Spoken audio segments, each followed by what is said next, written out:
Here is your podcast.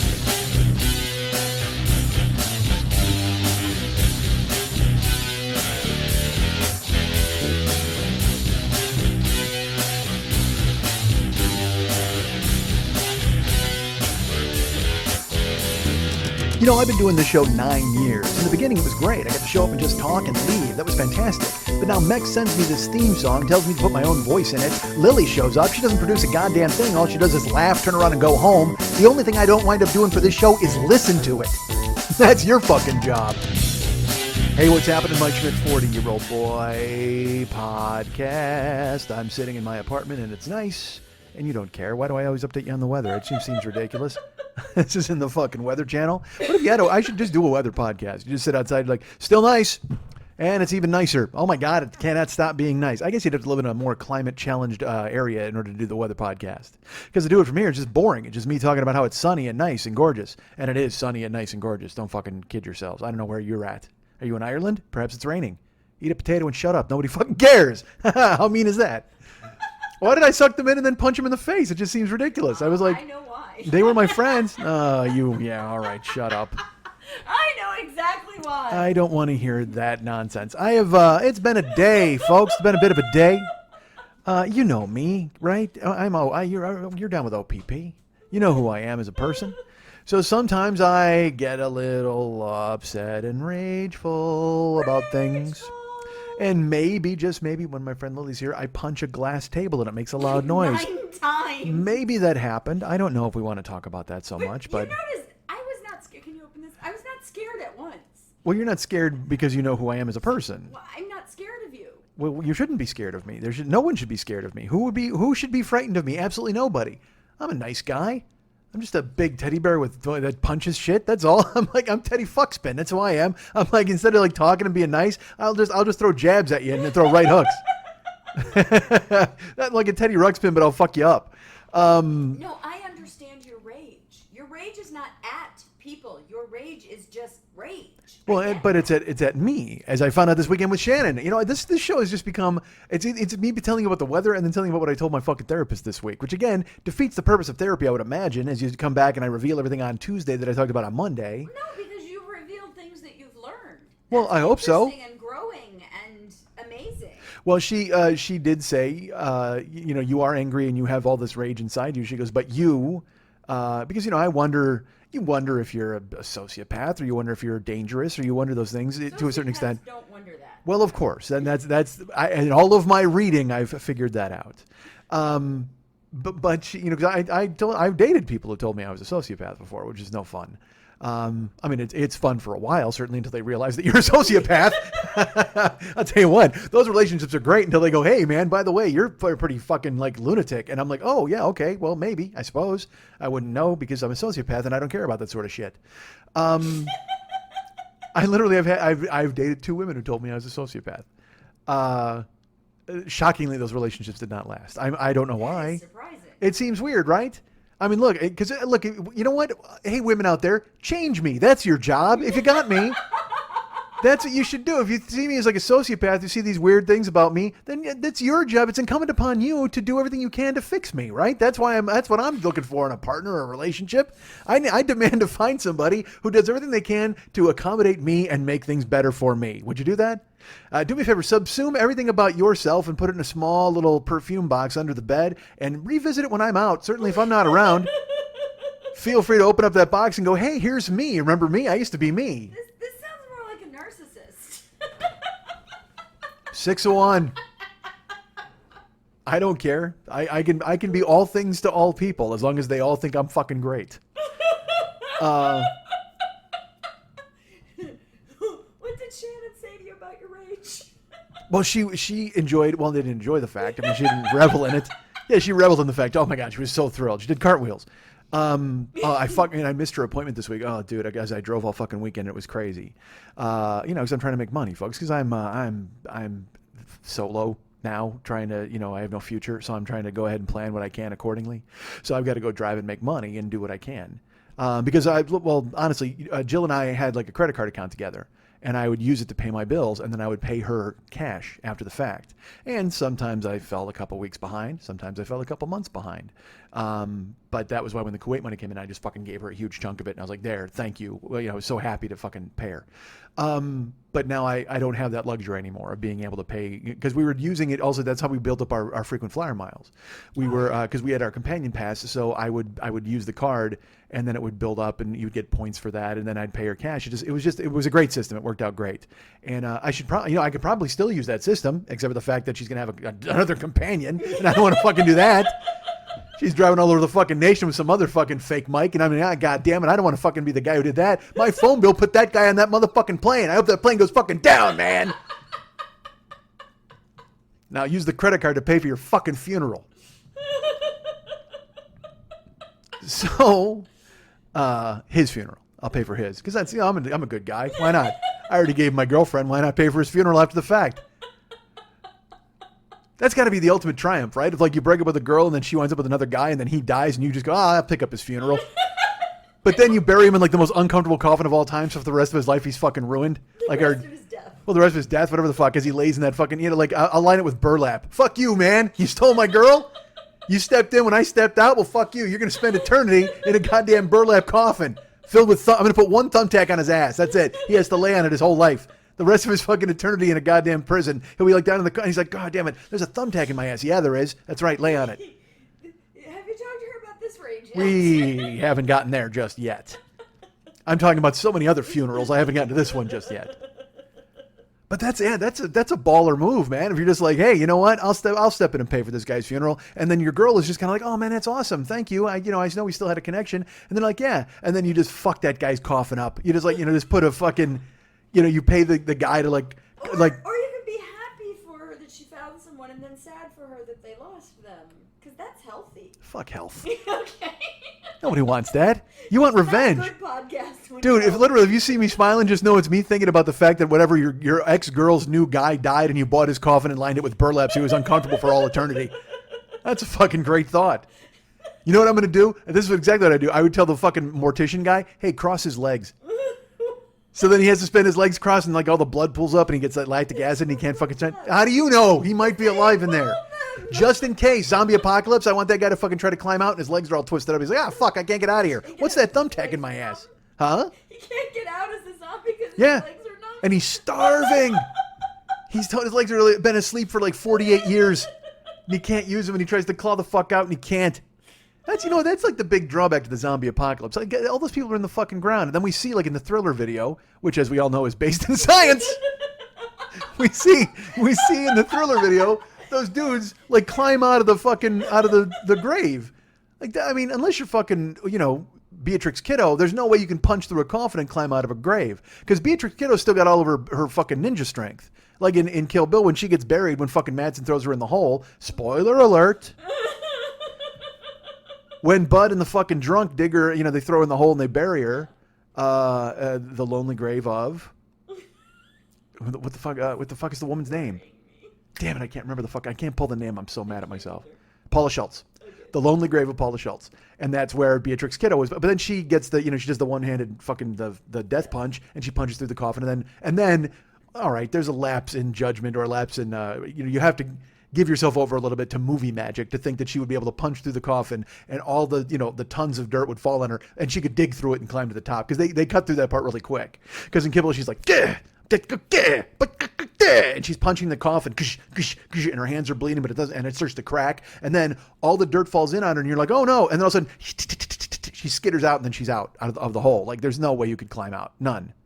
But she could, because she's half superhero, half fucking ninja, and she's got all of her Beatrix Kiddo strength, man. She's been in a coma for 7 years, waiting, and she's got fucking revenge fueling her to get out of the thing. Half the people that are dead, that are buried, I don't give a fuck how hungry they are for brains. They have no revenge left in them. They're all just fucking... If you've been in a coffin, particularly a coffin lined with burlap for 48 years, you got no... You're like, guy, you know what, fuck it. What am I going to do? Go eat a guy? Fuck that. I'm just going to stay down here. I'm fine. I am hungry, though. But who cares? Maybe a bug will wander in. You know what I mean? That's all you're thinking. Because you're dead, man. You're fucking laying there and you're sleepy. That's the thing about the zombie apocalypse.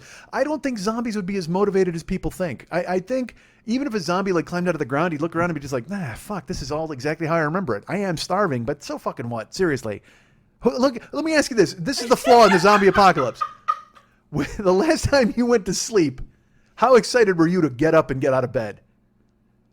Like, not excited at all. And that's the problem with zombies. They've been asleep for like 71 years. There's a dude who's been buried for 71 years. Right now, what is it, 2016? So I'm going to go off the top of my head. That's like 1935, right? No, it's 81. 1945. So 1945. That wasn't bad math in the moment. So since 1945, say this guy died in the World War II. All right, he got a bayonet run through him by fucking 4 Japanese dudes who laughed at him. Then he got kicked into a ditch and they buried him. Finally, he died. So he's been buried in this ditch in Okinawa forever. And then it's zombie apocalypse time, and he wakes up. The alarm goes off, and he's like, "Oh, it's time!" And he looks around, and he's just like, "Man, I'm fucking beat. Like, I want nothing. What's he gonna do? Find those 4 Japanese guys and eat their brains? They're dead too. He's gonna climb out of the ditch. The 4 Japanese dudes who stabbed him are gonna be standing there too, and he's gonna go, "You guys dead?" And yeah, you're dead too. Yeah, fuck it. Let's go back to bed. Like, honestly, zombies are not motivated at all. I don't care. Because look, if you wake up, you sleep for a long time, like 12 hours, and you're in bed, and you get that heavy gravity sleep where you're really like, you sink right into your bed and you can barely fucking move, and you're hungry. How many times have you laid in bed and you're going, man, I'm starving, but goddamn, does this feel good sleeping like this?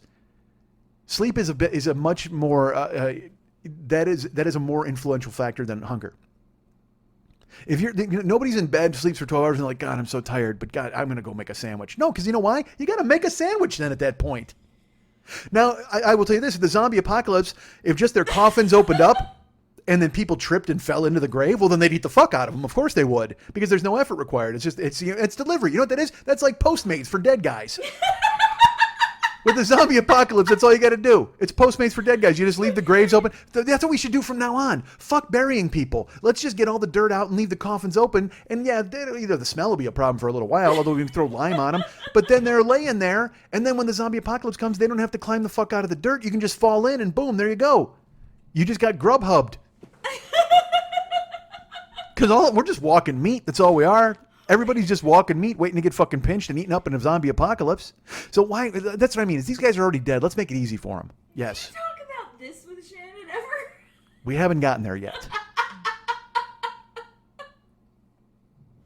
No, I'm much busier staring at my own navel and just gazing and going, well, and then another thing happened. Boo, fucking who? Nobody cares.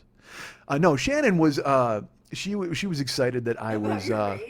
Well, she not excited, but she said the difference between you and these other like things that you were talking about is all of your upset and all of your rage is completely directed inward. She goes, it's on you. She goes, so you're not dangerous technically. You know, you're not someone who's gonna. She goes, you don't want to hurt anybody. It's very clear and it's very obvious when we talk. She goes, but the only thing you want to hurt is you, and that's what you need to stop doing. And so we talked about that at length. About some things. Talked about my dad, and he came up this week. Did he crawl out of his grave and try to get your brains? That lazy fuck would have no end. Literally, if he did, literally, I could see if I went outside right now and there's my dad in like whatever his fucking suit and he's crawling after me, and I would just literally put a bottle of Early Times whiskey on the ground and he would just be like, "All right, I'm good. Glug glug glug. Yeah, it's fine. Everything okay with you? Yeah, I'm fine. All right, good. Take care." And he'd just crawl back to his grave. My dad has no interest in brains. My dad, look, all the other zombies will be going brains, and my dad will be going booze, booze. The alcoholic ghost. But he's a zombie. But the thing is, he fools you with the booze because other ghosts say boo, not zombies. Zombies say brains. But then my dad comes out and he's just like booze, and they're like, a ghost. And then he's like, nah, fuck that. I'm totally a zombie, but I'm thirsty. And then glug, glug, glug. He goes into the linen closet where he hid all his fucking liquor when I was a kid, and he fucking drinks it. Did I ever talk about that on here? No. One time, fuck, not all of it, but some. I mean, I would go into the linen closet to go get a towel, like a dish towel, and I'd reach, and one time I literally grabbed a pint of fucking whiskey, Early Times. It's hidden in the linen closet. And when you think about it, because I mean, I've made my dad this monolithic figure in my life, and almost a mythical figure, because again, he was only around for a little while, and I remember him beating the fuck out of my mom. I remember all these bad things, and I remember one good thing, like I said, one good thing the entire time. But when you think about it, my dad died in a hotel room alone, drinking. Could not control himself or his demons, and that's something that obviously I have a problem with in my own life. What? But when you think about the fact that, again, I was 9 and I found a bottle of whiskey hidden in a linen closet. how fucking sad is that? How pathetic of a life, how pathetic of a man, how pathetic of a human being was my father, that he not only couldn't control this problem, but obviously he told my mom that he'd stop drinking or whatever. And just fucking put all your booze out on the countertop. Who are you fooling? You know what I mean? I know. Himself. Why would he fool himself if he's got to hide it in the linen closet? He knows where the fuck it is. He thinks he's fooling my mom. He thinks he's getting over, and he's not. He's pathetic. Do you think he's pathetic or flawed? I think he's pathetic. I mean, it's the same thing. Alcoholism is a disease. Uh-huh. And I'm the cure.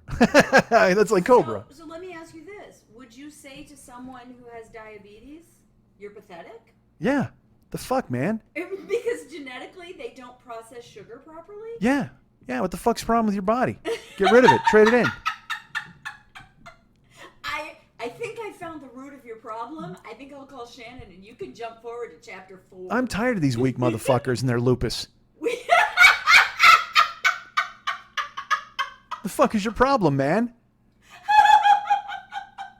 Oh, boo-hoo, Parkinson's disease, you're all shaky and whatever the fuck. Oh, good. Well, I'm supposed to be bad for you because you can't fucking get your hands under control? I'm the boss in my hands. Whatever the fuck happens to them, I take responsibility. If I tear something in half or I punch you or if my hands shake so much I spill your martini all over the fucking ground, that's on me, motherfucker. I'm not blaming Parkinson. I'm not blaming Park or his son. None of those guys are getting blamed. Way to go, Guillain-Barré syndrome. Oh, well, I'm not going to blame Guillain's or Barr for any of my fucking problems. If it's a syndrome, it's mine. I fucking own it. Take that. So if someone dies of heart disease or a heart attack... Get a better heart. Do something to fix your heart. What the fuck is your problem? Don't watch a scary movie. Don't get upset. If you know your temperament lends itself to some sort of heart attack or some boo-hoo bullshit, then fucking, you know what? Do me a favor. Fix it. Sit in a dark room. Don't ever spook yourself. You know that you're a ticking time bomb and your heart's going to go at any moment. But that's on you. If you bring this heart attack on yourself, you're gone and you're finished and that's your fault. You are ridiculous. No. Funny. I'm tired of these weak motherfuckers who are blaming all this nonsense. We can jump to chapter 7 now. We found a lot out about you. Oh, you got AIDS. Oh, well. Drink some fucking orange juice and wear a cup. Honestly, nobody cares. Oh, you got AIDS. Well, AIDS must not have seen you coming. Fuck you, you weak motherfuckers. Who do you think you are? So tired of it. I'm so tired of everybody with their fucking boo-hoo. I don't know if you heard, but I've got this terrible problem. What, measles? Oh, you've got measles? Fuck you, rubella. Go take a pill. Get an aspirin. Take a hot shower. Polio. Great. You know what I think? You've got polio and you're like, oh, boo-hoo. You know what I think? You get to drive everywhere now, man. That's fucking great. Look at you in your wheelchair zooming all over fucking town. You're going to get somewhere twice the time that I get there. The only difference is, of course, when you get there, you still have fucking polio. Oh my God. You can take your fucking polio walking. Oh, no, you can't. Sorry about that. You can take your polio fucking rolling. Oh my God, this is terrible. Just Limp Bizkit yourself and rolling out of here with your fucking wheelchair, Polio Jones. God, it hurts. So tired of it. All these people hiding behind diseases. You know, you go to a fucking kid's cancer ward, you should just walk in with math books. Watch those kids stand up and go, all right, never mind, I'm fine, and they walk out. They go live their life like human beings should. You don't lay in a bed and go, boo-hoo, I hope Johnny Depp shows up in a pirate costume. Fuck that. Look yourself in the mirror, have some goddamn pride, and go live whatever's left of your life. Go be a productive member of society. You know what? If kids are terminally ill, let's let them work in coal mines. Let's get something out of them while they're still here. Oh my God. Let's march those little motherfuckers into a factory. You know what? You want to bring fucking manufacturing back to this country? Well, let's take the terminally ill kids and make our own iPhones. Fuck China. We can handle this. You got kids that are sick. You got kids that are worried. They're all upset. And you know what they're doing? They get to lay in a fucking hospital with like 9 pillows and a free TV. Jesus Christ. Pull your weight. You know what? I don't even mind. You can stay in the fucking bed. But wheel in the fucking parts and let them build iPhones in their beds. China's killing us, man. Let's fucking put these kids to work. China's killing those kids. Nah. Yeah, but these kids are already going to die. So you know what? While you're here, make the most of it. Make an imprint. And well, you know what? Let's do it this way. The kids can design the iPhone any way they want on the back. So it'll be like made by Marty. You'd be like, awesome, I got an original Marty. Did you hear about Marty? He died. My phone just went up in value. It's amazing. I am so happy. Oh, man. Look at the craftsmanship on this phone. God damn. You know what? I'm going to call somebody and tell them how great Marty was. Holy fuck. Take these kids out. We're pampering them too long. Oh, man. So therapy's working for you. It's going all right. Seems to be going okay.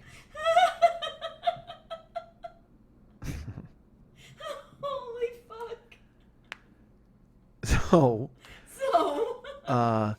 But she said, all your rage is directed toward yourself. And I was like, well, yeah, that's fine. I understand that, and I'm trying to be a good person. You know what I mean? I'm not even a good person, just a fucking person. You know what I mean? Because I think I'm a good person. I mean, I've done things I shouldn't have done or whatever the fuck, but I mean, we all have, right? And I mean, who the fuck wants to listen to some journey of self-discovery on a goddamn podcast? You came here for, you came here for me to kick cancer kids in the teeth. That's what you came here for, and you got it, motherfuckers.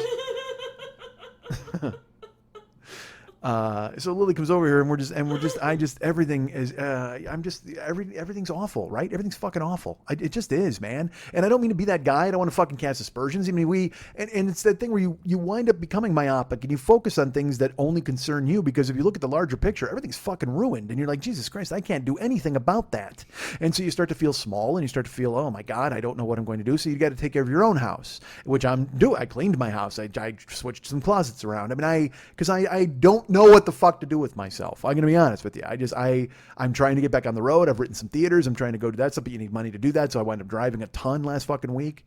Which is fine. I mean, that's okay. I need to make cash and then come here and talk to you guys about it. But no, hopefully I'll have some other better things in my life. Because I'll tell you this, dude, I got fucking, and this is the first time this has happened in, it's got to be 20 years. Last week was a rough week, money-wise. I mean, it's like I had to float. I made money at Uber and I had some money left in the bank, but I had a rent check due, and then I had my health insurance due. And like I said, I used to put all that stuff on Jill's card and then I just fucking pay her back. Well, the health insurance now is back on my card. My car insurance is back on my card. I can't fuck around with it. And because my life fucking imploded 5 years ago, before my ex-wife fucking bailed, all my credit cards went south, and I'm a scofflaw. I'm a villain. I'm on the run. I'm one step ahead of the fucking creditors, is who I am. So I don't have a card of my own. So I'm a cash operation. I am strictly dead presidents and folding money. That's who I am. So I have to pay everything with cash. So I got to pay the health insurance. I got to pay that. So I've got to make sure I constantly am liquid. I can't, there's no one who will extend me credit, folks, unfortunately, even though I'm good for it. I promise I'm not going anywhere. I live in the same joint. I've only wrecked 3 cars this fucking year. Everything seems to be fine. Just won a small claims case. I'm looking good, man.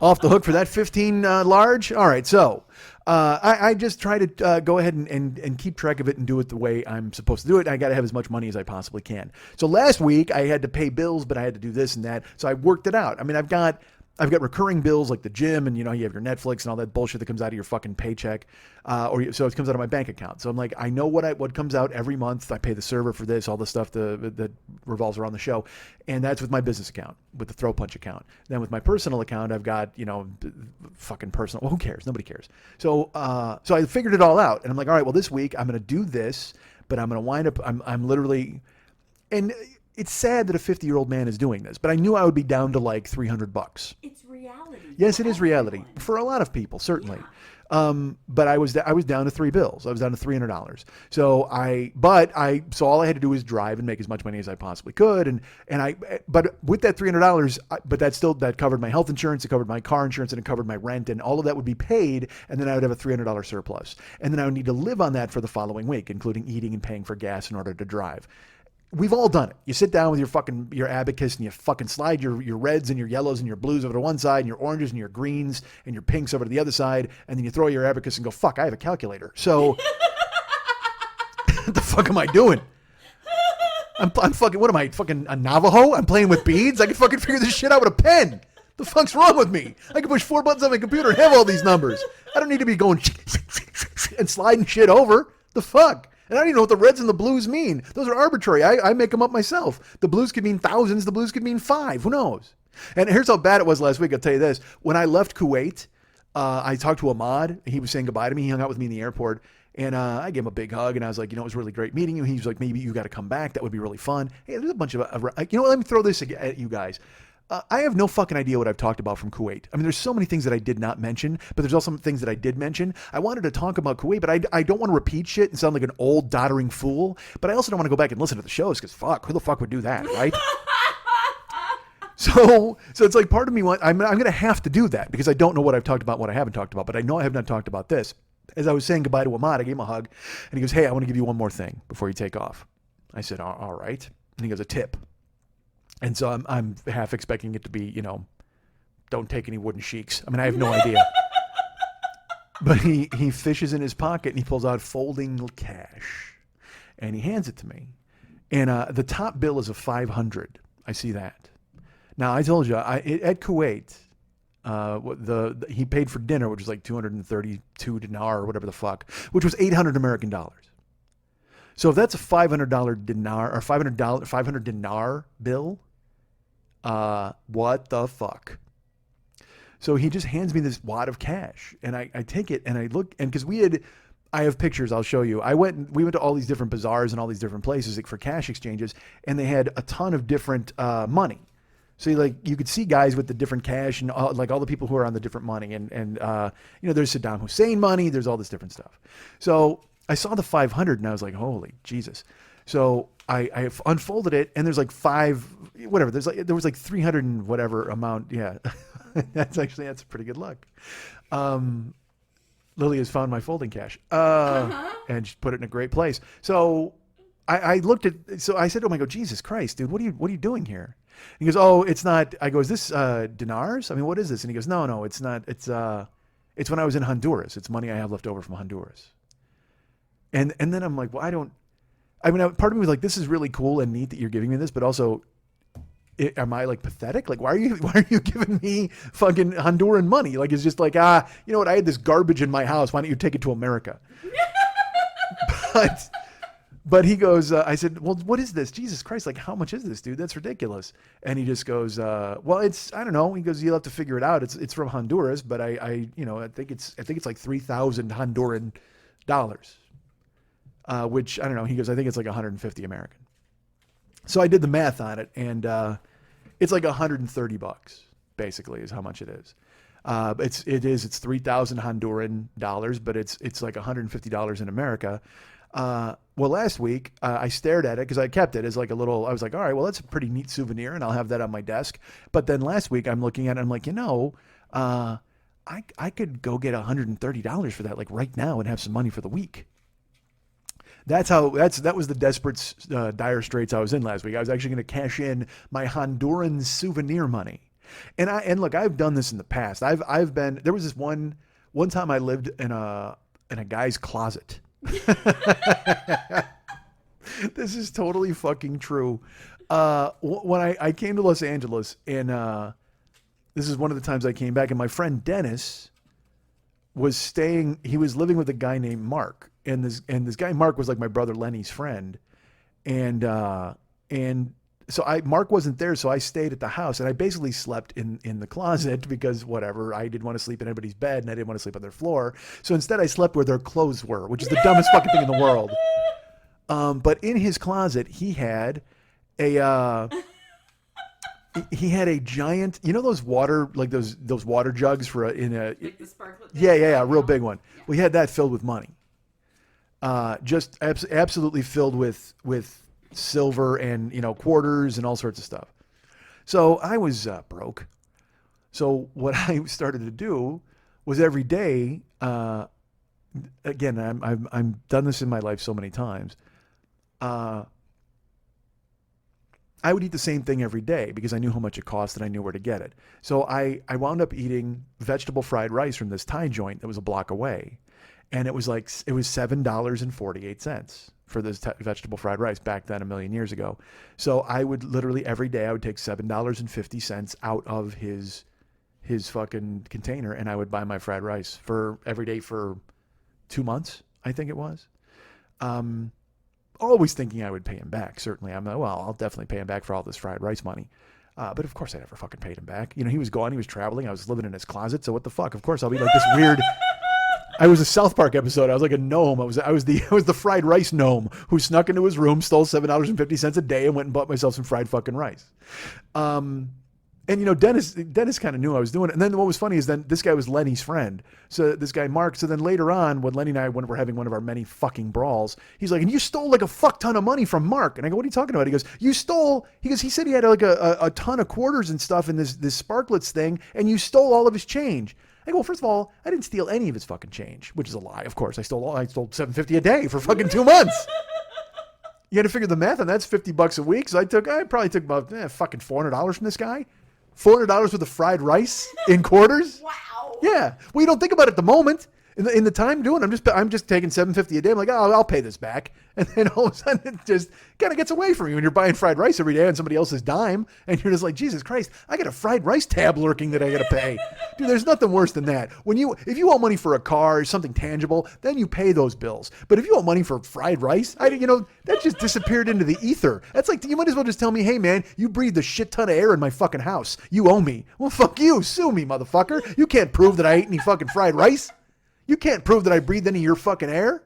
So it was this back and forth. I told Lenny, I go, dude, I didn't take any of his money, but in reality, fuck yeah, I stole like $400 from this guy for I could have fried rice. I'm a bad person, man. I mean, when you look at it, yeah, I've done things I probably shouldn't have done. Were you a bad person, or did you do bad things at the time? Oh my God, you and your Confucius bullshit. Might have been Thai fried rice, but there was no fortune cookie that came with the meal. There should have been. No, fucking no. It was extra. I didn't want to steal that much extra. that was another 48 cents that I had to steal out of the thing.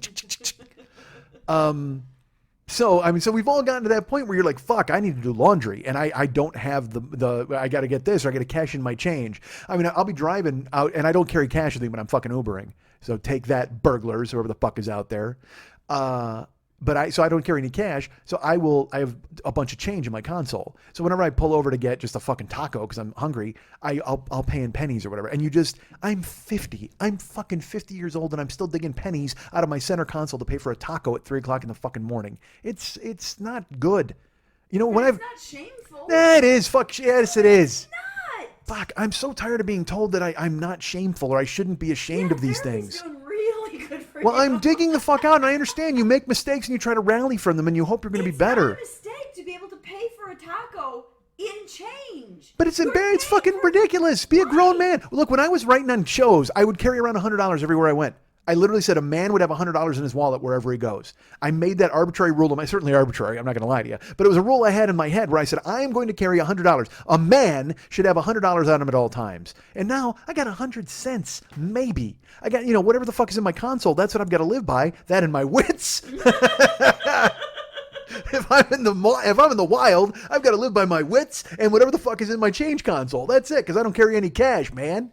But yeah, it's okay to be ashamed and upset and embarrassed about the fucking hole you've dug yourself into and the fact that you can't dig yourself the fuck out of it. I mean, people tune in every week that I fucking talk, and they're wanting to hear the better story. They're wanting to hear the good thing where I went and I got a job and I auditioned or whatever the fuck. Nobody wants to hear me talking about how I stole $7 a day for fried rice, do they? Even though probably people can connect to that, I would imagine. I would imagine we could all connect to that, where people would be like, oh yeah, remember that one? That sucked. But the problem is I'm 50, man. I mean, you can connect to that shit when you're 21. Like when I was living in Tahoe and all that shit, and we would, scramble down whatever the fuck change we could put together, and we'd go buy chicken and biscuits and fucking eat the shit out of it, and then we'd go to fucking work, and we'd go bounce or whatever, and we'd steal money where we could, or I literally lived by my wits and whatever the fuck I could find. When I was homeless in Tahoe, I stole tips off tables in fucking places. But I'm 50 now, man. I was 21 when that shit happened. That was 29 years ago, and I'm doing the same fucking thing. But you're not stealing tips. You're not doing any of those things. You're getting by doing what you do. I might as well be stealing tips if I'm digging out. You're one step ahead. All of us are one step ahead of the Reaper. I mean, you're just waiting for him to fucking come. And when he does, you can just fall into your open grave like a human postmate and get chewed the fuck up by some zombie. See, when you're paying for a taco with 9 cents out of your center console, that's when you're like, these cancer kids are freeloading, and get them out there and get them to work. I'm working. I'm out at 3 a.m. with a drunk in my car, and I'm stopping to get fucking tacos and sodas for the motherfucker. There's nothing worse than when those assholes go, hey man, can we stop for food on the way home? I'm like, sure. And then they order and they don't order you anything. And you're just like, you motherfucker. Like you don't even exist. You're like, you didn't even ask. Because again, if they would have asked, I would have been like, nah, dude. Because people do ask. And I've like a guy asked me 3 times once. He's like, "Do you want anything?" I go, "I'm good." And he goes, "No, seriously, do you want something?" I go, "Dude." And he's like, "Seriously, you're doing me a favor." And I was like, "Yeah, man, I'll have like a giant fucking bacon classic, whatever the fuck it is, bigger than my head." And he's like, "Yeah, all right, we'll get one of those." But the problem is also they don't understand. I might have 3 hours of driving still ahead of me. If a guy asks me at 1 a.m. if I want some food, well, no, I don't, because I'm driving till 4. So I can't be driving around with a fucking McGriddle in my hand. Who the fuck am I, Grimace? I mean, that's fucking stupid. By the way, I don't know if Grimace drives. What if he did? He does. Does he? Yes. How does he fit in that car? He's got that big round fucking stomach. He's built like a goddamn, he's built like a barrel man protesting the Depression in the 1920s or whatever the fuck. Brother, can you spare a fucking dime? That's who Grimace is. He was like, he was modeled on. He was modeled on the people from the Depression in the 1920s. Do me a favor. Look at the people from the Depression in the 1920s who were poor and they were dressed in barrels because all their clothes are gone and they're begging for a dime. Now draw me a purple monster that's kind of like that. Grimace was not a monster. What are you talking about? Would you go out with Grimace? I have a friend who married a Grimace. Not a Grimace. Not a real Grimace. The person who played the Grimace? No. All right. Well, that doesn't make any sense. That's fine. That's a guy in a Grimace suit. I'm talking, would you marry Grimace? Because I got news for you. Grimace has got mittens for hands. You're not getting finger blasted by mittens for hands. Grimace has got to be awful in bed. He's totally terrible in bed. I mean, he's like purple and plush and soft if you're into that part, but once you get past the fetish part, all the important parts are gone. Oh my Christ. He's like a fucking thalidomide baby. He's got flippers. Grimace has flippers, right? I don't think he has fingers. So fucking imagine if you're in bed with Grimace and you feel those like furry fucking, you know what it is? Like, you ever see those bath mitts that people use to wash themselves? Grimace has got nobody. Grimace is using those mittens to jack off his fucking purple Grimace cock, and that's it. Solo. That's it, buddy. Solo. Although he and the Hamburglar might have queered off every once in a while. Weirdo. Yeah. Oh my God. Well, because they had no ladies. And Ronald has no lady either. Hey, there's no ladies in McDonald's land at all, are there? I think there's one of the Fry guys is like a chick, right? Wasn't there like who am I thinking of? Like, isn't there a duck or something that hangs around? There's one of the Fries was a girl. Wasn't there somebody named Dolly or Dottie who's like a duck and she hangs out with like Ronald McDonald or whatever and she tries to get you to fucking sneak in and eat the food? I don't think there was a duck that hung out with her own McDonald's. Who am I thinking of? Had she, where? All right, let me just throw this out there. In where is there a duck with a pilot's hat on? You know what I'm talking about? Like that old school pilot hat with the goggles? It's a duck with that on its head. I swear to God that was a food mascot somewhere. It was not McDonald's that I can think of. Maybe she was just hanging out with them one day. I just happened to see it. Ronald, Grimace the Hamburglar, and this duck wanders by with a pilot hat on. Mary McCheese, don't forget. Did I mention I smoked dope in Denver? Mary McCheese is awful. Oh my God, Mary McCheese is brutal. Yeah.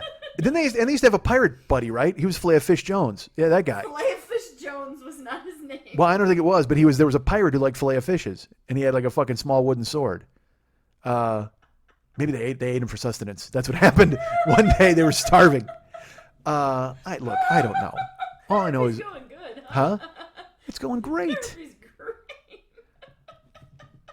Hey, look, don't defend Grimace. Don't choose Grimace over me. You're my producer. You're my friend. All of a sudden, you're gonna back up a Grimace? I'm gonna back up a Grimace. That's what I'm gonna do. I don't like it. All mascots matter.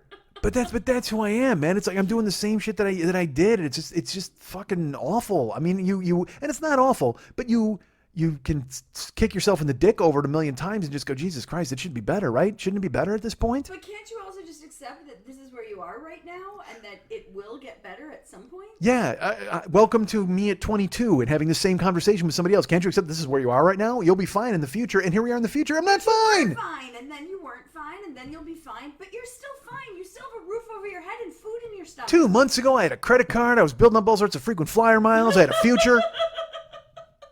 No, I'm paying cash for everything. I'm eating tacos in the middle of the night like a fucking Wolverine. It's awful. Just pulled over like a badger and eating lettuce out of a wrapper. Oh my God. And not even the good tacos. Like I go to Del Taco and I get the 2.79 tacos, and then I get the chicken taco that they got. Get like 3 of those, a hat trick. Go with a fucking taco hat trick from Del Taco at 4 in the fucking morning, eating it on the run, finding cheese on your shirt later. Jesus, what the fuck happened to me? Everything went south. Again, I was looking good. I was taking great pictures with a beautiful woman. I was having a great time traveling all over the world. Everything was exciting and fun. Everybody thought I had a great life. And then they went, oh, he's lying, of course. Well, of course he's lying. We've been listening to this for 10 years. Well, not really. At the time, it was great.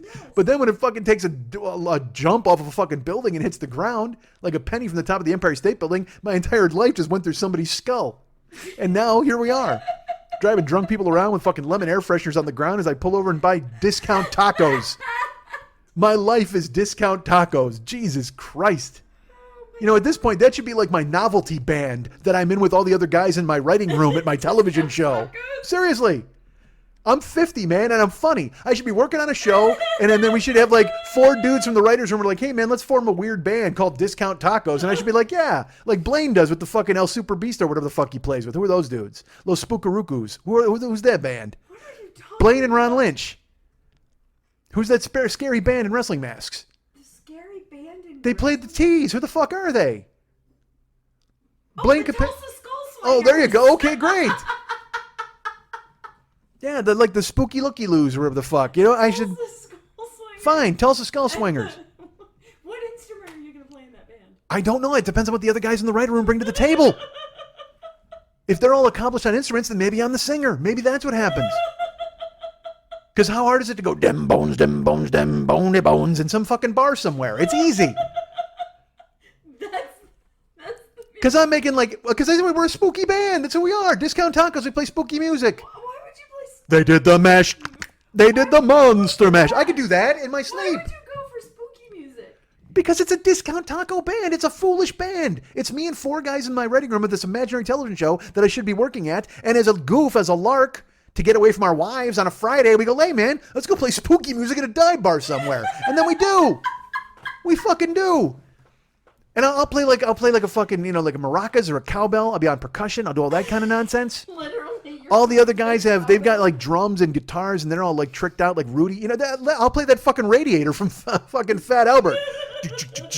Make sure you kids stay in school or whatever the fuck their songs were. Always had some weird lesson. Fucking 8 black guys in a junkyard singing. If that happened now, they'd all be dead. Literally, cops would roll up. Hey, we got a noise complaint. They'd all be dead, lying on the ground. Just black guys and instruments riddled with bullet holes. Try to make the Cosby Kid band now. Literally, go to a junkyard and get together. I implore you. I have 8 black listeners. Form a band. Go to a junkyard. I do. Form a band. Go out and play at a junkyard somewhere with a bunch of shitty instruments. See how long it takes till the police execute you. Just check. Just see. Because you know what? When you've got a plunger that you're pretending is a microphone, a cop's going to go, I thought it was a shotgun. And he's going to murder you in your fucking tracks. We pulled up on 8 suspicious black youths, and it appeared they were all holding weapons. They were holding bases made out of mops. Yes, I understand that. But in the wrong hands, as in the hands of a black person, that could be a weapon, certainly. So we felt it was necessary to mow them down with our Uzis that we carry, because all of these police officers are armed to the fucking teeth. Were these issued by the department? No, we bring our own Uzis when we're on patrol, just in case. You never know when you'll find 8 black guys performing inspirational music for children in a junkyard somewhere, and they have to be put down and put down fucking hard. Holy Christ, the world is Jesus Lord. Make sure you're nice to your mom. Just fucking dead. That recording session is over. You are fucking finished. All they wanted to do was inspire kids. That's it. They turned 15 tomato cans into a xylophone, and you murdered those young men. Why? Why would you do it? Turn in all of your homework. They're fucking dead. I demand my 8 black listeners form a band and make shift instruments and play in a junkyard somewhere and just wait. Just wait. Because I guarantee you, some white cop will come up, one of them will tase you, the other one will go, oh man, I had temporary deafness, and he'll murder all of you and leave you laying there. That's what that chick said. That fucking chick in whatever, the South Carolina, Minnesota, that's the problem. I can't even keep track anymore. I know in Louisiana, that was when they wrestled the guy down to the ground and he was resisting, so they put 4 in his chest on the ground or whatever the fuck. It's ridiculous at this point when you see it happening. And look, I'm not a cop. I'm not sneaking around alleys trying to scare people and try to arrest them for their drugs or whatever the fuck they're doing. I don't have to drive up into a dangerous war zone. I was a bouncer and I couldn't fucking handle it. I was a bouncer and I had to punch myself in the face to avoid going to jail because of the shit that I did. I'm well aware of how you carry that dummy gun on your fucking ankle holster and you put it by the guy and go, oh my God, he pulled it on me. You know, I mean, I literally choked a guy almost to death and blood ran down his face. And then I punched myself in the face so I wouldn't go to jail for it. And I went, he hit me first. And they believed me. because I was some sort of form of authority at the fucking club. That was it. I mean, so I understand what it means to do that. Plus, it didn't help that this guy was Indian. What the fuck? Take that, buddy. Seriously, who are you gonna believe? That guy or me? You gonna believe fucking Nan or Mike Schmidt? Story, aren't you? Oh fuck yeah! Who are you gonna believe? You're gonna believe that dude? You gonna believe fucking Jugdish, or are you gonna believe me, strapping young security guy with a mouse under his eye? Of course you're gonna believe me. There's no way you can fucking talk to Slumdog Millionaire and he's gonna tell you the story and you're gonna go, yes, absolutely, that guy is bad. I'm being serious. I know that's not good. I'm not really being serious, but my point is, but so again, I'm not a cop. So I mean, but also you as a cop lover or whoever you are, a cop supporter, because you can be that guy and you can just be like, yeah, man, I support cops. Because you know what? I'll be honest with you, I support cops that are cool cops. The cops who came over here when my wife stole my rice cooker they were nice guys because they all. Oh, that was a bit of a fucking, that was me engaging in a lot of eye rolling with them and they were eye rolling with me like, whatever the fuck, that's crazy broad. You know what I mean? And now I think about it, and I was probably wrong. I probably shouldn't have been going, this crazy broad because, fuck, if she genuinely, because they don't know. I mean, they truly, now that I think about it and I distance from it and I see the way fucking women are treated in this goddamn country all the goddamn time, every second of every day. If Karen wanted to bring over some cops so she could steal my Monty Python collection, then more power to her. Go for her. But the cops looked at me and I looked at them and I'm like, yeah, whatever, this broad. And they're like, yeah, whatever. We all give that fucking hand job wanking motion. Like, yeah, she came here to get a fucking rice cooker and my Monty Python DVDs. Good for her, whatever, crazy bananas. And so I know me and I know there was never any back and forth with her. It never rose to that pitch, ever, me and her. But they don't know that. You know what I mean? Yeah. I mean, so as far as they know, I mean, because again, men fucking lie. How many times you've seen some guy and he's like, what are you talking about? My wife always looks like hamburger. You know what I mean? It's just. I didn't hit her as the videotape in the elevator is being shown. Oh man, she totally fell and hit her head on the floor. It was crazy. Why did she fall? I don't know. The elevator went up pretty quick. It jerked, and then you get to the fucking camera, and he fucking literally throws a 1-2 combo with a tie kick to her midsection. And he's like, oh yeah, well I wasn't. Technically, she did fall and hit the floor. I mean, she did. Technically. I may have helped her. Certainly, that might have happened. Dude, I mean, I can't even imagine. I think of, when you think of the depth and the level of suffering in this fucking world and what people have had to go through, women in particular, I can't imagine that horrible phone call of being menaced and tortured and having a husband, a man you love, a man you choose to stay with, do terrible, horrible things to you. And then you finally get the strength to call for help. And then the cops come and they're like, whatever. Okay. Take his Monty Python DVDs and slink off. All right. You're not believed. Women are not believed. I watched the debate the other day, and all right, brace yourselves, everybody. I don't know how the fuck we got here. Therapy? Maybe. But I watched the debate the other day, and Trump and fucking Hillary on stage, and they, first of all, thank God she didn't shake his hand. Like when she came out and she stood next to him. And by the way, I would tell you this: I've had people who left the show. They wrote on my Facebook page, and people have written me privately. And they're like, "Look, man, I can't deal anymore with your politics. I'm out. I've listened for 9 years. I'm gone." One guy specifically put it on the Facebook page, and then a couple people wrote me, and they weren't so abrupt about it. They were almost like, could you not maybe talk so much about that? And I wanted to. It's like, no. I mean, sunlight is a pretty good disinfectant. So you have to talk about, and that's what I've done. Is I've always talked about shit that affected me in some way or the other. Yeah. So brace yourselves is my point. Buckle in. If not, rewind this and go listen to me telling cancer kids to get to work. Because if that didn't offend you, well, hey, guess what? But then that debate was, they came out, and of course there was all the shit that hit the fan with fucking Trump and his tape about grabbing women by the pussy, and Billy Bush giggling like a fucking schoolgirl and acting like an idiot. Billy Bush was just, he was every virginal high school kid who somehow got to hang out with the football team and tried to fit in that fucking clip. It's just terrible. Trump's like, hey, I'll tell you what, I'm a big star, and I fucking finger banged this chick, and then you know what, that ass is amazing. And he's like, oh yeah, she had boobies, right? I'm gonna just fuck you, Billy Bush, you fucking pussy. Terrible. Oh wait, a pussy is tough. I shouldn't use that. It's ball, whatever the fuck, women. Herstory, whatever. So all that fucking bullshit. Pussies are tougher than whatever, and I know I'm not supposed to use it as a pejorative, and yes, I get it. All right, so again, women with a Y. All right, so yes, women with a Y. Please, I apologize. I didn't mean to interrupt you not shaving your armpits to upset you. All right, so. Okay, ball waxer. I'm actually behind on that. I need some time. Because again, I'm a cash operation now. That's like $1.25 plus tip. So I mean, dude, I gotta clean them up. So now I gotta Learn shave. to wax your own. Nah, fuck all that. I mean, because when I get down there, there's no business. It's all pleasure. I mean, I can't. Literally, if you told me, you're like, hey, Mike, you got to wax your own area, I'd be like, all right, and I get the wax out and stuff. And by the time both hands got down there, forget about it. I'm thinking about other things.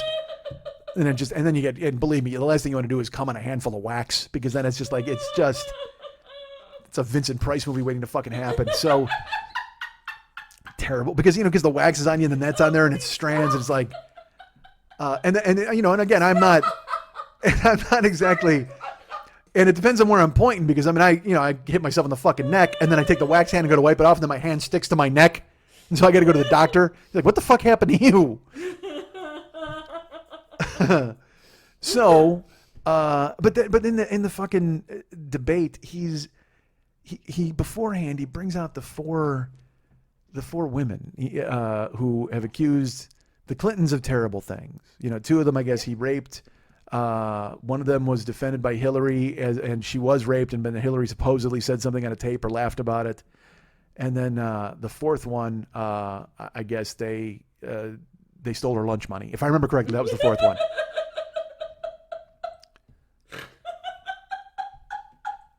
That's literally the only thing the Clintons have not been accused of at this point. She murdered Vince Foster. She's left a trail of bodies in her wake. She's the most evil woman who's ever lived. Oh, but by the way, did you know that she has a cough that's going to debilitate her and she'll be dead in a week when she's in the office? Wait, what? It's the whore Madonna thing. It's like, you're everything and it's all wrong. No matter what she is, it's bad. Yeah.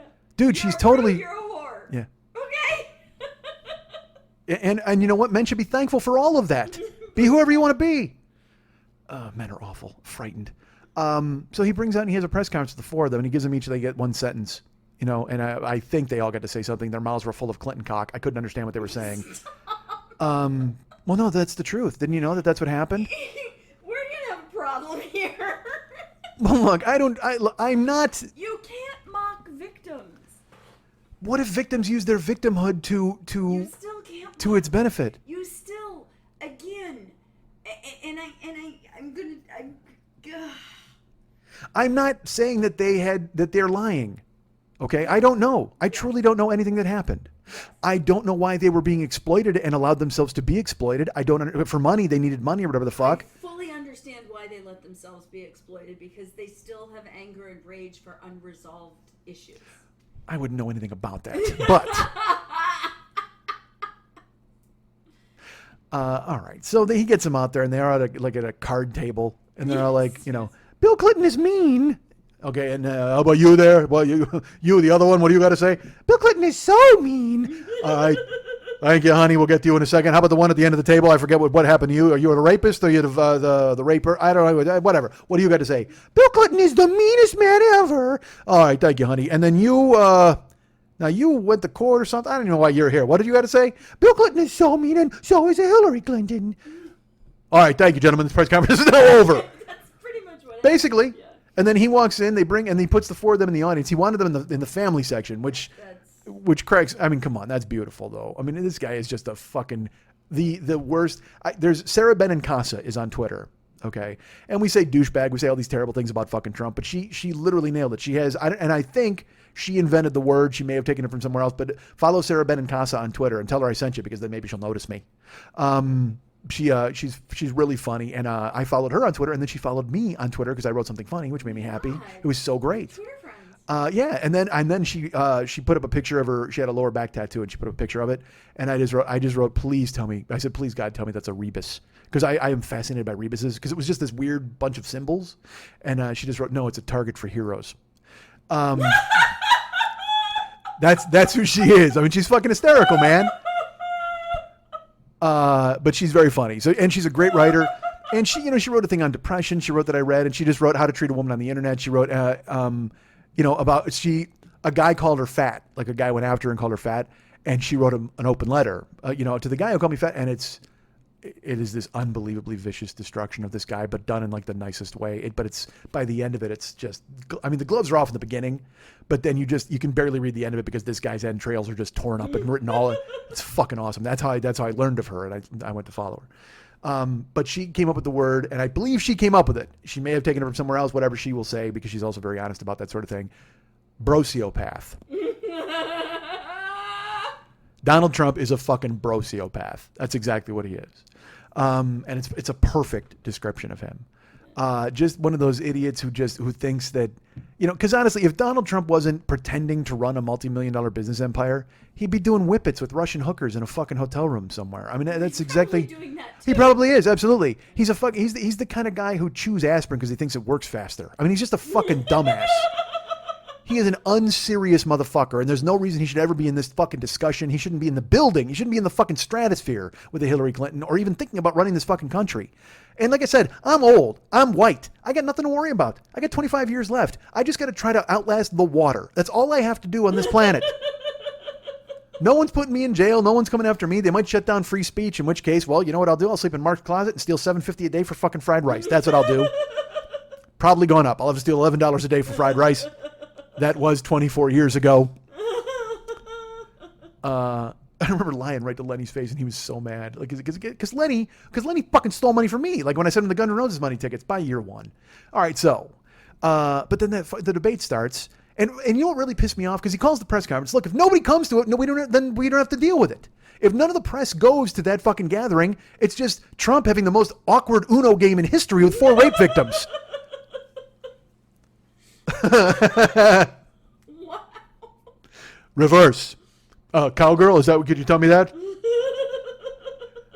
Draw 4. 1, 2, 3, 4. 4 rape victims. I drew 4. That's what I got, 4 of a kind right here. Look at me. Hey, I'm a joker, right? Come on. But yeah, if the press doesn't show up, that's it. He's literally going to make small talk with those women. So, you like rape? Oh my God. So you say he raped you. Whatever. That's fine. I get that. Or maybe he did or he didn't. Honey, at this point, I don't even care. But let me ask you this. If he was to have raped you, would it have been something like this? And he grabs her pussy immediately. Yeah, because that's all he's doing now, because nobody cares. He can do whatever the fuck he wants. He just strides in. He's going to lose. But I'm just saying he's insulated himself in such a weird cocoon of dumb that he doesn't fucking care. He could walk in with those, 4 women and go, hey, I wish I had 4 hands, like fucking Rick James.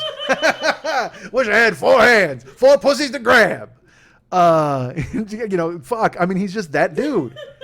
So then he brings them into the fucking showroom, and they make him sit in a balcony. Look, it's about time we stop putting rape victims in the back of the bus. Why are they in the balcony? Oh my God.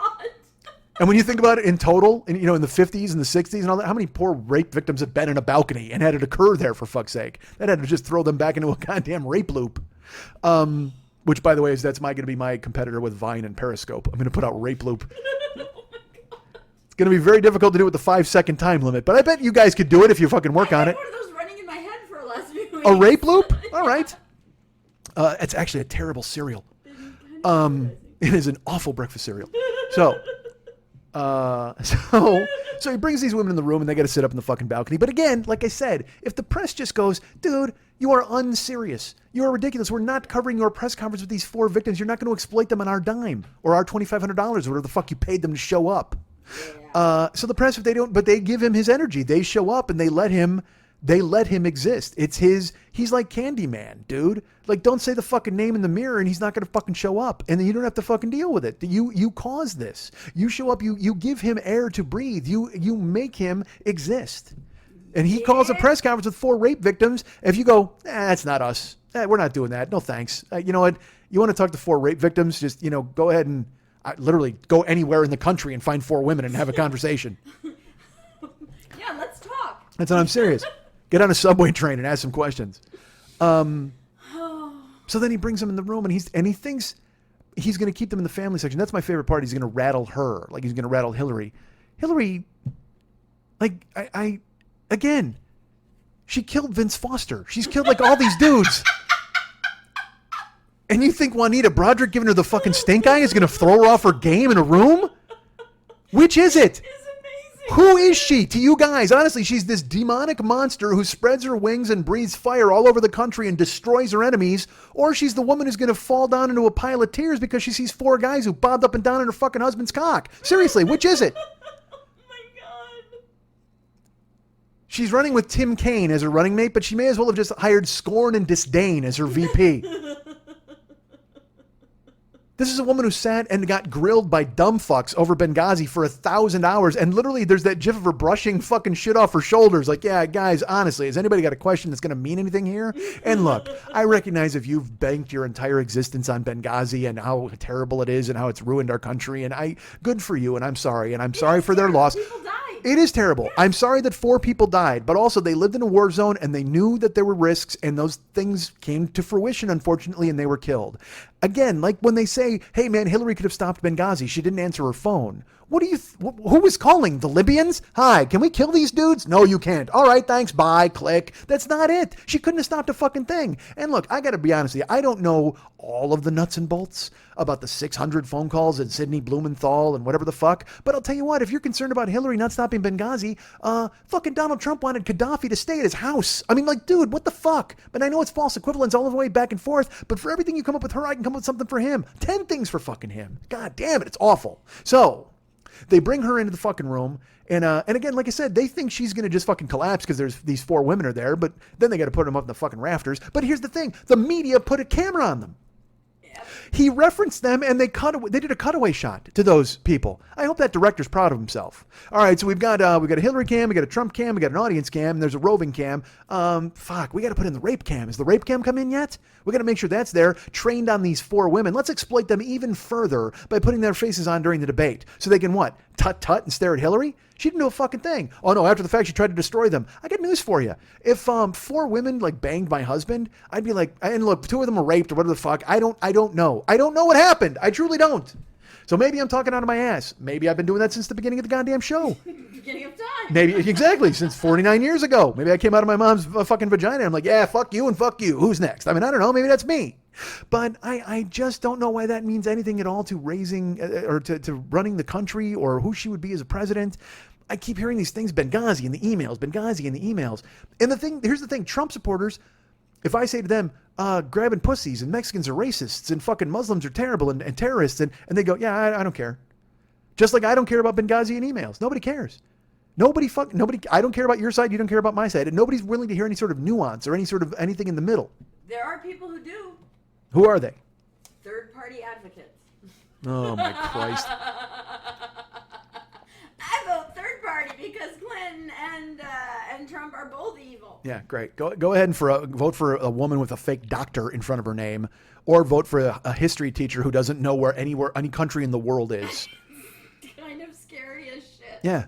Go ahead and vote for a guy in Dockers with a fucking skull full of bong resin. That's your guy you want to fucking throw in office. I am shocked at the thought that people think Jill Stein or Johnson are close in any way to the qualifications, even that Trump has.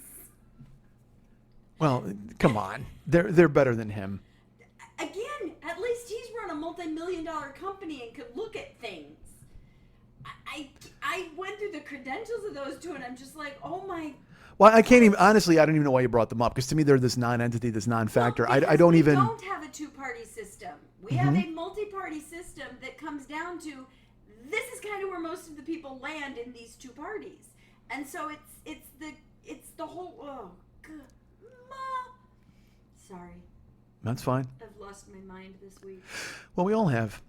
You know, like I said, he trots those 4 out, and then they do the debate. It's a town hall debate, and everybody's like, well, he did, after the debate, because first of all, they got to walk around and answer questions from people in the audience, sort of. It was mainly arguing with the moderators and going over their time. Both of them are completely literally ignoring Anderson Cooper and the. How come she gets to talk longer than I do? Yeah, she didn't. No, she didn't. Trump actually, I think he spoke like an extra. He actually spoke a minute longer than her overall. Yeah. But again, none of that matters. None of that. That's all foolishness. That's just him appealing to his base. Look, they're coming after us. We're running a revolution, and they've got the moderators in the tank. Although that fucking whoever that chick was, I mean, Anderson Cooper was fighting. That chick was all pro. She was so Hillary. I mean, it was so clear. And again, I wouldn't expect you to have a vagina and be pro-Trump. I mean, first of all, I don't expect that in the world, but especially in that debate when she's trying to get answers and he's shouting her down and all that kind of thing. He's just a terrible fucking guy. So if you're in there with a terrible, because that's the thing is I understand it was a debate between candidates, but in the beginning when Anderson Cooper asked him about the fucking pussy tape and he's asking him these questions. I know we're asking a presidential candidate. Own pussy tape. Do you? Yes. So Trump, And I had a pussy tape. I had to destroy it, unfortunately. But he asks him about the pussy tape, and then he denies it. It's on tape, you saying what you said. And then he says, no, that's sexual assault. You know that. And he goes, you misunderstood. It was locker room talk. He goes, no, this is what you said. Do you understand? He asks him 4 times. And Trump avoids the question like all 4 times. Finally, at the end, he goes, no, I've never groped a woman, never done that. Well, that's all Anderson Cooper wanted to get out of him, because now when chicks are going to come forward and go, hey, this guy fucking purple noped me like every day for a week, then you got him fucking down and you got him pinned against the fucking wall. He's that guy. Come on, you know he'd do that. Some chick who works in his office, he's like, hey, how you doing, baby? Hey, tune in Tokyo, how you doing? I mean, he's that fucking moron. He would do too. Of course he would. He walks down the hallway, there's some girl, and she's like, hello, Mr. Trump, can I get you some lunch? Hey, baby, how would I get some milk from you? Ding, ding, ding, ding, ding. He's that fucking moron. That's who he is. He's fucking Steve Lawrence in the sauna in Blues Brothers. Hey, Lake Wasapamani, I got a place. It's a show place. I pay the bills. He's just a fucking mook. That's all he is. He's the fucking situation. From tanning and laundry and gym or whatever the fuck that stupid show was with the fat chick, and now he's this guy. Whatever her name was, I don't know. Wasn't that her name? No. There was like the situation. They all had nicknames. The They fat did. Chick ever. There was like Tanny McWilson, and then there was the situation, and then there was the fat chick, and then there was Big Boobs McGee. What the fuck was that show called? I don't even remember. Jersey Shore. Jersey Shore. Trump is Jersey Shore in a suit. That's all he is.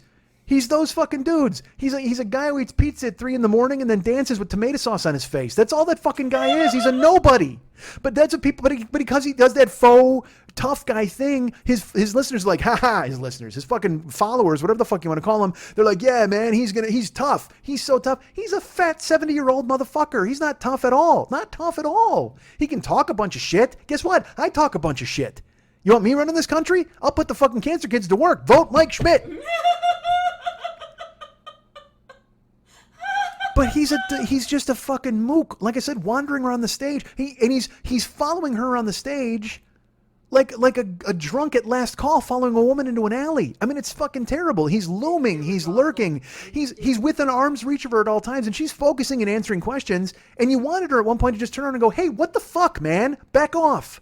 Because I've read all these people, they're analyzing it, and they're like, oh man, there are some people who are like, yeah, he was really gross. It was like a beast, almost like he was sexually intimidating her. And I mean, I don't know about all that. I just think he's just a fucking asshole and he was trying to intimidate her. I don't know about sexually, but the only way he knows how to deal with women is to intimidate them that way, to use his size or his presence. And he gets close, and that shit happens in a bar all the time. When a guy gets that close to you, you go, hey, you need to step the fuck back or you're going to get hit. That's just the truth of it. It's an intimidation thing where they try to get close to you because they're getting close enough to get their hands on you. And that's why whenever women are walking on the street at night and I'm walking or whatever the fuck, I'll put my hands at my sides right away and I'll walk as far away from them as possible just so they feel safe and they see what the fuck I'm doing, that I'm keeping a wide berth. And you know what? That's fucking terrible that I have to do that. It's terrible that I have to do that. I understand why I do, but I fucking hate it because that's not who I am. I want to smile and say hi. I want to be a nice person. I'm in a grocery store parking lot. I'm walking the other day. There's a woman, she's probably 50, and she's got fucking 3 cases of water in her groceries. I want to offer, hey, would you like some help to put those in the trunk? Like, I want to help, but I can't because I know that I'm a creep. I'm a fucking creep if I do that. Now, she's of a different generation. As a 50-year-old woman, look, she's lived through every fucking knuckle dragger who's tried to fucking poke a finger in her ass at a goddamn movie or whatever the fuck. So maybe she'd understand that I was trying to be nice and help. But also at the same time, I don't want to take that chance because she could also be someone who, she got raped by the water bandit one day. And it's like, oh, fuck, no, I'm that guy. Jesus Christ. Oh, my God. You just triggered me because my rapist put a grocery bag over my head and he said, hey, help me hold this on. I'm like, oh, I didn't mean to trigger you. Fuck, I'm just trying to put water in your trunk. Oh, my God, that's what my rapist was trying to do. My rapist kept trying to put things in my trunk. Oh, trigger alert. Fuck. Trying to be helpful here, but I can't. I got hands at my sides. It's because it's fundamentally changed who I am because I have to respect what they've been through and what they've gone through or what they possibly could go through. And I don't ever want to fucking upset anybody in that context. Now, men, it's different. I don't give a fuck. I'll absolutely help men put groceries in their trunk. Excuse me, sir. Would you like some help? You might as well just get on your knees and blow the guy right there in the parking lot. Again, though, that's where it went to, that you couldn't help him without it being sexual. Right. Yeah, I don't know where you shop. Not at McRapies. You actually should, though. You should. No. It's actually not bad. I've couple cases of water. Do you need help putting that in your trunk? And I've actually said, that's very nice of you. Thank you. And let them. And then they raped you. No, that's not who raped me. But my point is, I try to be respectful, and I understand things have changed. Like I said, I used to be an outgoing, gregarious, smile in the face, and even, at night or whatever, because I felt making eye contact and smiling and saying hello was a way to show them I was not a threat. Like, I literally thought that was an anti-threat where I'd be like, hi, so they get a clear look at my face, they hear my voice, and they see me. I'm not being shady, I'm not hiding, but now I go head down and hands at my sides, and now I look like I got something to fucking hide, because I don't want some woman to get fucking triggered because, her cousin at a reunion once put his head down and said hi to her under a street light, and then next thing you know, she's ass up, face down. I mean, I had no fucking clue. So I don't want to be that guy who makes that happen, and I recognize fully that virtually every woman on the planet has this story. Every woman on the planet has been harassed or victimized or used or approached in some horrible fashion. And I don't want to be a part of that. And sadly, if I'm truthful, I have been party to that. I've done that.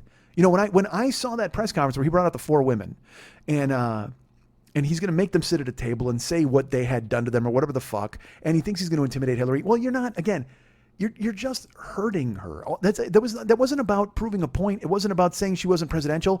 That was to hurt, because this guy has now turned this into a fucking street fight, because that's the only chance he has, is a street fight to get her to fucking crack. And she's not gonna, because, she sat in room with fucking dictators and talked to them. She can handle this blow fucking hard. This garage door salesman, this motherfucker who just thinks that he's going to fucking intimidate her because she's got tits. Get the fuck out of here, man. You know what? She's not looking for your job at your company. She's looking for a job in the United States of America, and you don't fucking run it. So you can't go ahead and bully her, and you can't make her stand the fuck down. You can't. You can't make her acquiesce. You can't make her giggle and get you coffee. And that's the only way you relate to women, you dumb motherfucker. And you think you're going to fucking do that to her, and she's not having it. So I was happy to see that she was able to fucking get through it. But he brought those 4 women out, and it was solely to hurt her. It was solely to embarrass her and humiliate her. That was it. Because that's how he relates to women. And look, that might be how he relates to his enemies. Let's put it that way also. Yeah. Because in business, well, no, that's what you do. You ruthlessly get information and you expose it and you threaten to do. I mean, it's the Godfather. It's just fucking, knocking the senator out and then making him wake up with the dead hooker in the room. And then he owes you. He owes you at that fucking point. And the next thing you know, you're opening casinos with no fucking legislation against you, because that's the world he's come from. His father was a fucking crook. He got money and he got in with the crooks and he had to deal with the mob. He comes from the casino. So that's what you do. You gain information. You get this fucking advanced intel and you fucking use it against these people. And then they have to do what you say. So he thought that getting these 4 women from her past would make her crack or make her acquiesce or make her flustered and apologize to those women and look bad or weak. But he doesn't realize he's underestimating this woman in such a fucking drastic way. Because again, she's been in the room with dictators. She was in when they decided to kill fucking Osama bin Laden. And you know what? She's killed hundreds of men on her own and with her bare hands, as we've heard. That's what they say. And when she wasn't killing them, she had the flu and Parkinson's disease and she was coughing that into their face and murdering them inadvertently. That's what she does. She uses her terminal disease to her advantage and she kills all of her enemies. Get the fuck out of here with that nonsense. But when I saw him with those women, because like I said, every woman has a story. They have a story of the guy who knocked them down, or you have stories. You have terrible stories. I do have terrible stories. Right. But even now, at the tease, a guy used to joke about smacking you on the ass. I was just, I used to say it as a goof, but then in my head, I'm like, fuck, if somebody ever does that, I'm going to feel like a jagoff. I know you can take care of yourself, but there are men out there who A, think I'm saying real things, and B, think because you book a room where women take their clothes off that you are property and chattel and able to be abused and used and fondled and grabbed in any way they see fit, because that's what they do with women. And then they'll go, oh, you can't take a joke. Oh, come on, you just took your clothes off on stage. I mean, I've seen it happen. I've done it. I've fucking done it. I've gone to strip clubs and you wonder why. Oh my God, what fuck? You literally in your brain, it just goes to, wow, the attitude on that girl. I mean, believe me, I've been to strip clubs and I like to think that I'm an enlightened man and I support women and I'm a feminist and I want good things to happen, but it didn't stop me from asking a stripper to slap me as hard as she could in the face. It didn't stop me from having strippers come to my table and try to close the deal with them a million years ago when I was doing that sort of thing. I mean, and trying to connect with them that weasel level, like, hey, what's your real name? No, so I would always get the stripper's real name and I would always talk to them on that level. Worst thing you can do. But I was charming enough to where it kind of worked, but they were also still working me trying to get my money. That was the thing. It was the psychic battle. There, nobody was capitulating to me and like, oh, I got to fuck that fat dude. I mean, like that wasn't happening, but I was funny and I didn't do it smarmy. I wasn't like, I was still, I had weird game. You know what I mean? It was like this weird, like, hey man, come on. I disarmed them with my charm, and then we would talk, but I didn't have that danger thing to close. I never did. I talked about that. My friend Sam and I would go, and I would talk to strippers. They'd think I was hilarious. I mean, I would have like 3 strippers at my table. They would be cracking up. We'd be laughing, and it'd be like, Joan and Karen and Cindy instead of fucking Cinnamon and Nachos and whatever the fuck. And she's so good, isn't she? She's terrific.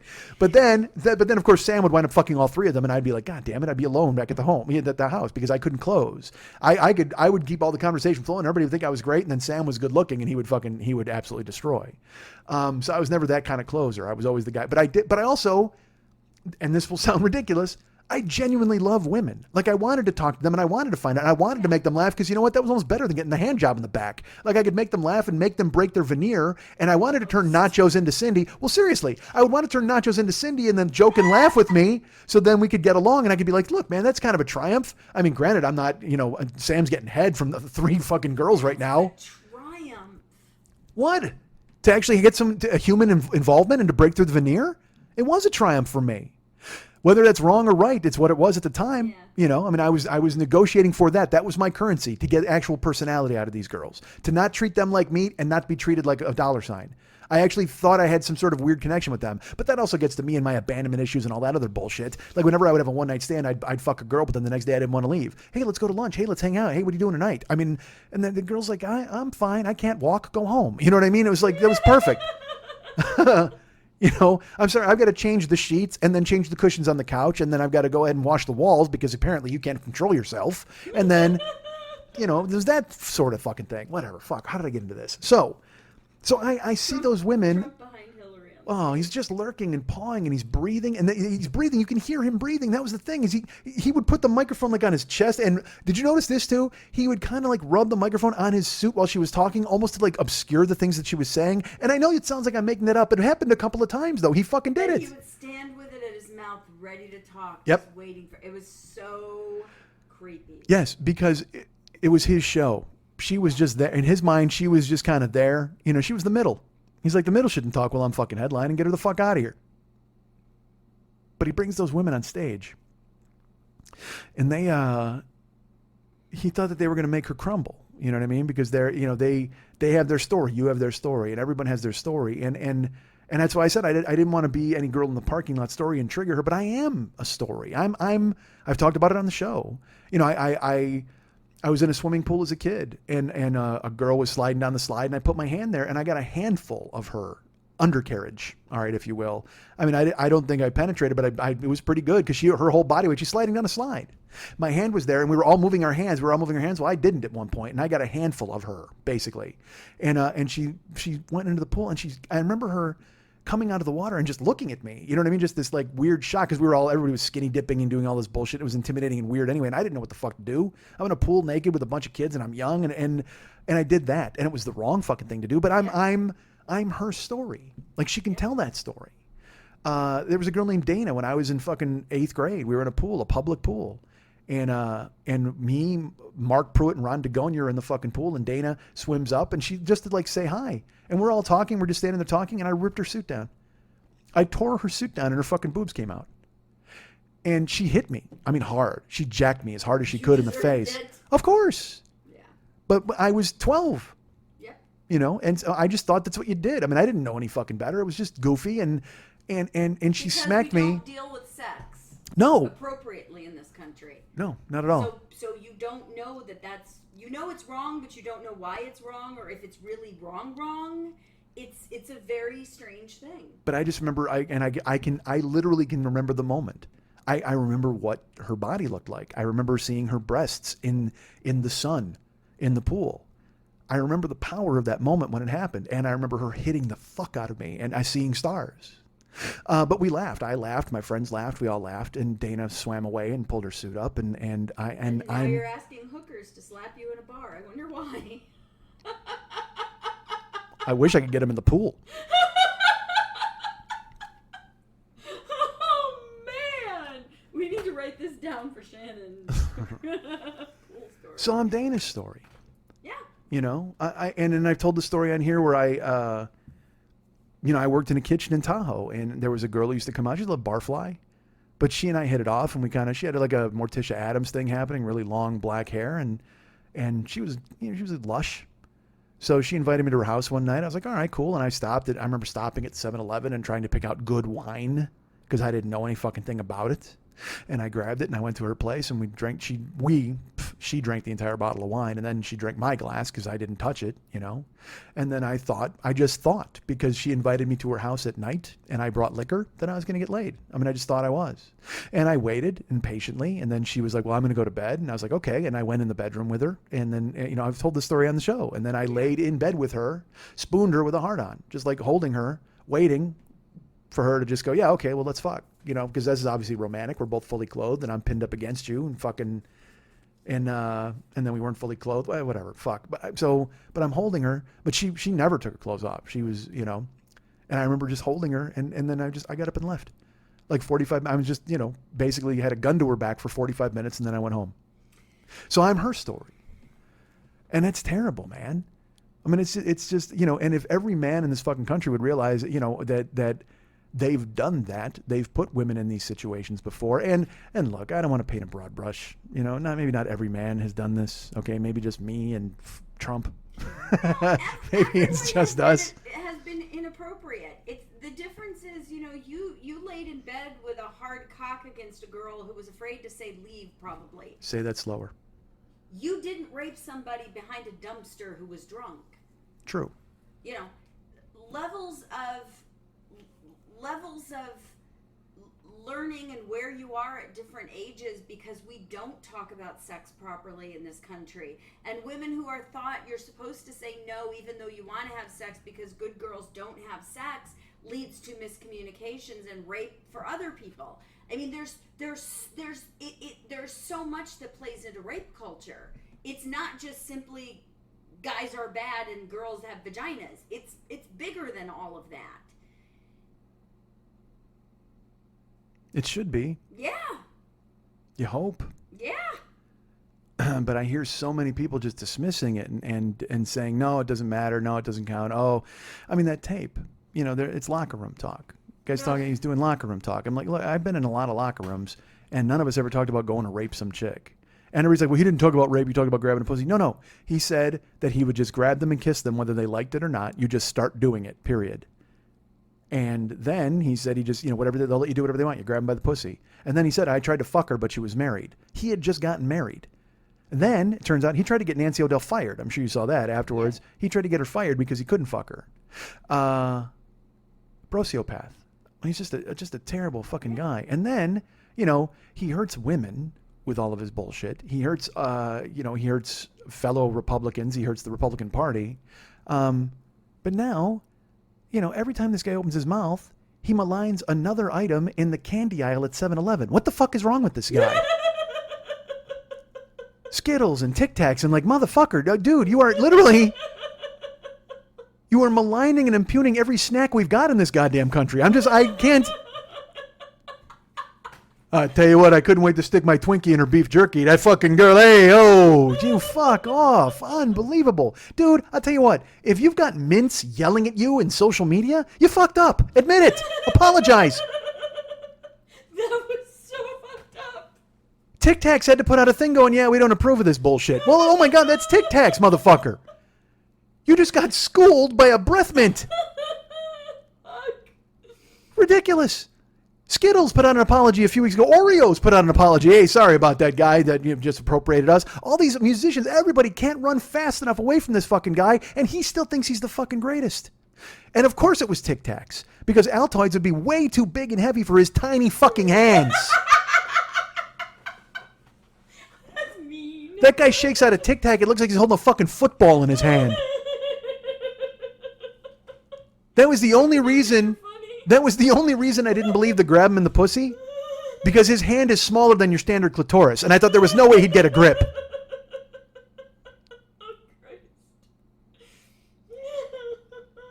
You guys can get me at mikeandmikeschmidtcomedy.com. You guys can, there's a bunch of shit I forgot, right? We didn't talk about. You guys can find me at twitter.com/the40year-old boy. You can find me at facebook.com/the40year-old boy. Hey, I'll talk about Twitter on the other side. I'll talk about that. I got something to say. So stick around as if you were going to... Oh, no. Sorry, man. You got that Twitter thing coming up? That's a tease. That is the worst tease in the history of any sort of podcast or TV. Hey, I'm going to talk about Twitter on the other side. Stick around. Dumb fuck. So you guys can get me at mike@MikeSchmidtComedy.com. You can be my friend at Facebook.com/the40year-old-boy. You can follow me at Twitter.com/the40year-old-boy. You can go and get me at Instagram at Mike40YOB. That's 40YOB. Follow me there and look at pictures of things. I'll put up a picture today. As a matter of fact, why not? Our great friend David Hernandez does all the artwork for this show. He is, I can't wait for him to draw fucking Trump with tiny hands. That'd be fucking amazing.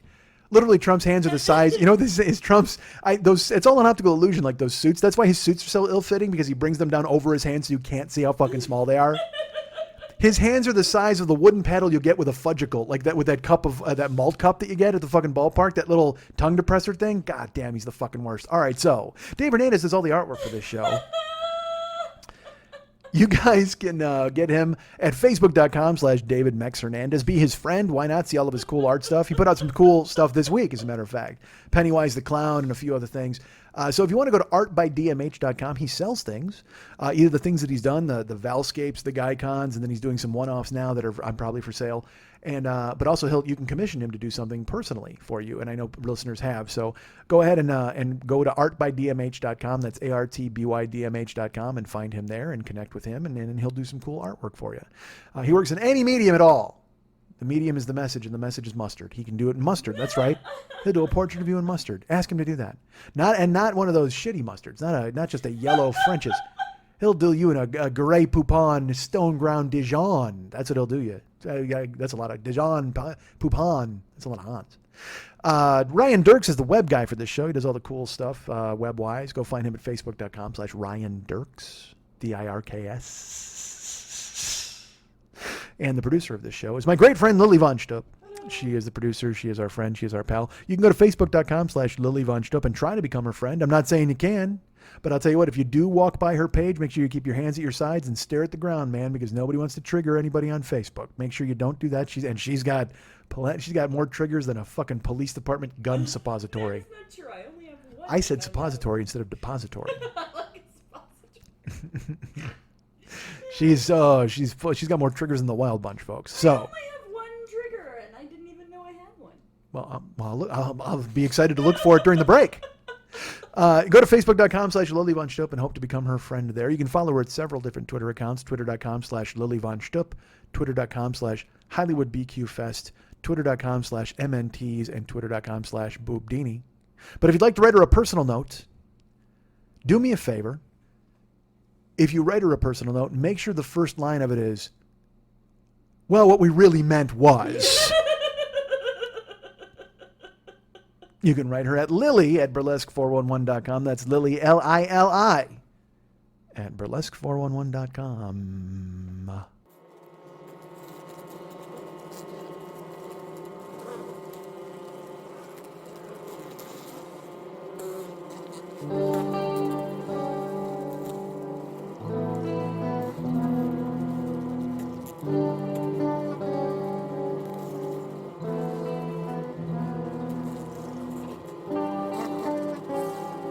Listen to the bees in my head. Too loud, so I surrender instead.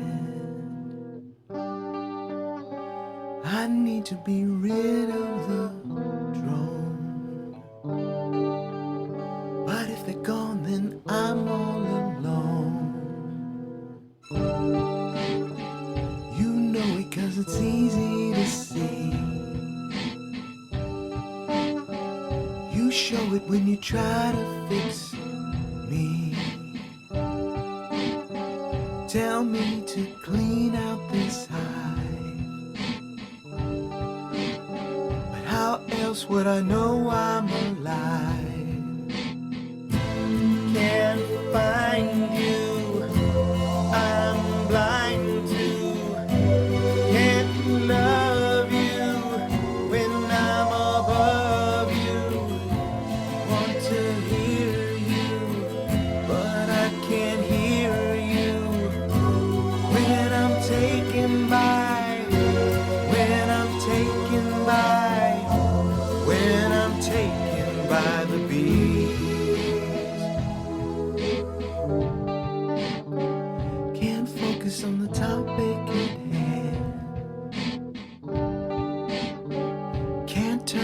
if you don't understand. You know I wanna do what is right. I'm helpless when the swarm is in flight. A brood chamber in place of a brain. The queen is dead and they've all gone insane. They carry me away on a wing. They bury you when you feel them sting. Can't find you, I'm blind to. Can't love you when I'm above you.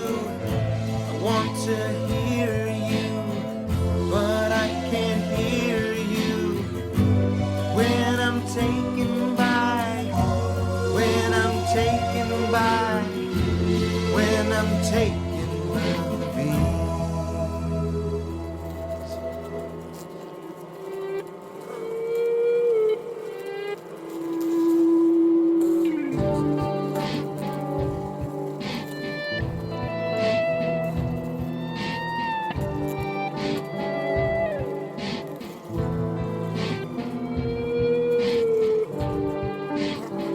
Do what I want at any cost.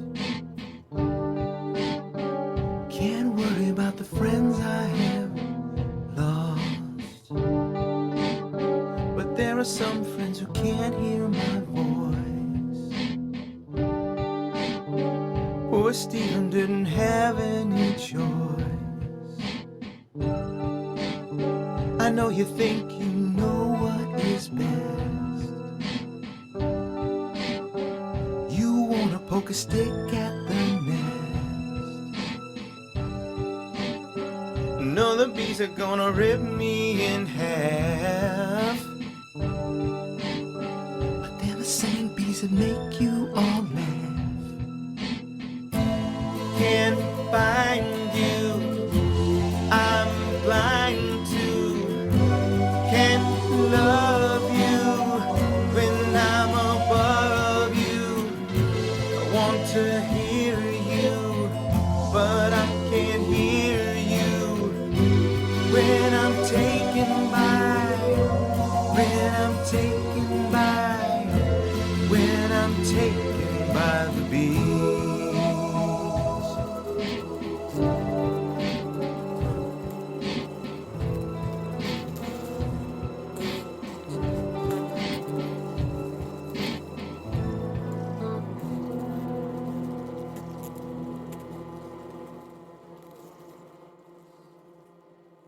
Want to remind you folks about the Monday Night Teas every Monday night at the 3 Clubs on Vine at Santa Monica. Now, let me ask you, is it on Santa Monica at Vine? No. No, it's on Vine at Santa Monica. You guys should know that. You could probably repeat that in your fucking sleep at this point, having been around for 9 years of me saying that. Although I don't know if... No, we just recently made that change. It used to be in Santa Monica, or on Santa Monica, or in Hollywood, I used to say. But now, I give specific directions. It's right there. It's right by the camouflage store and the taco truck. You know where that is. So, right on Vine at Santa Monica, the 3 Clubs. Next to Pacimaniano. Pacimaniano? It's not right. Packy. The fuck is Packy's last name? Pac- Pac-Man, the boxer. Pacimaniano. Pacimaniano? No, Manny Pacquiao. Manny Pacquiao. Yeah, Fuck.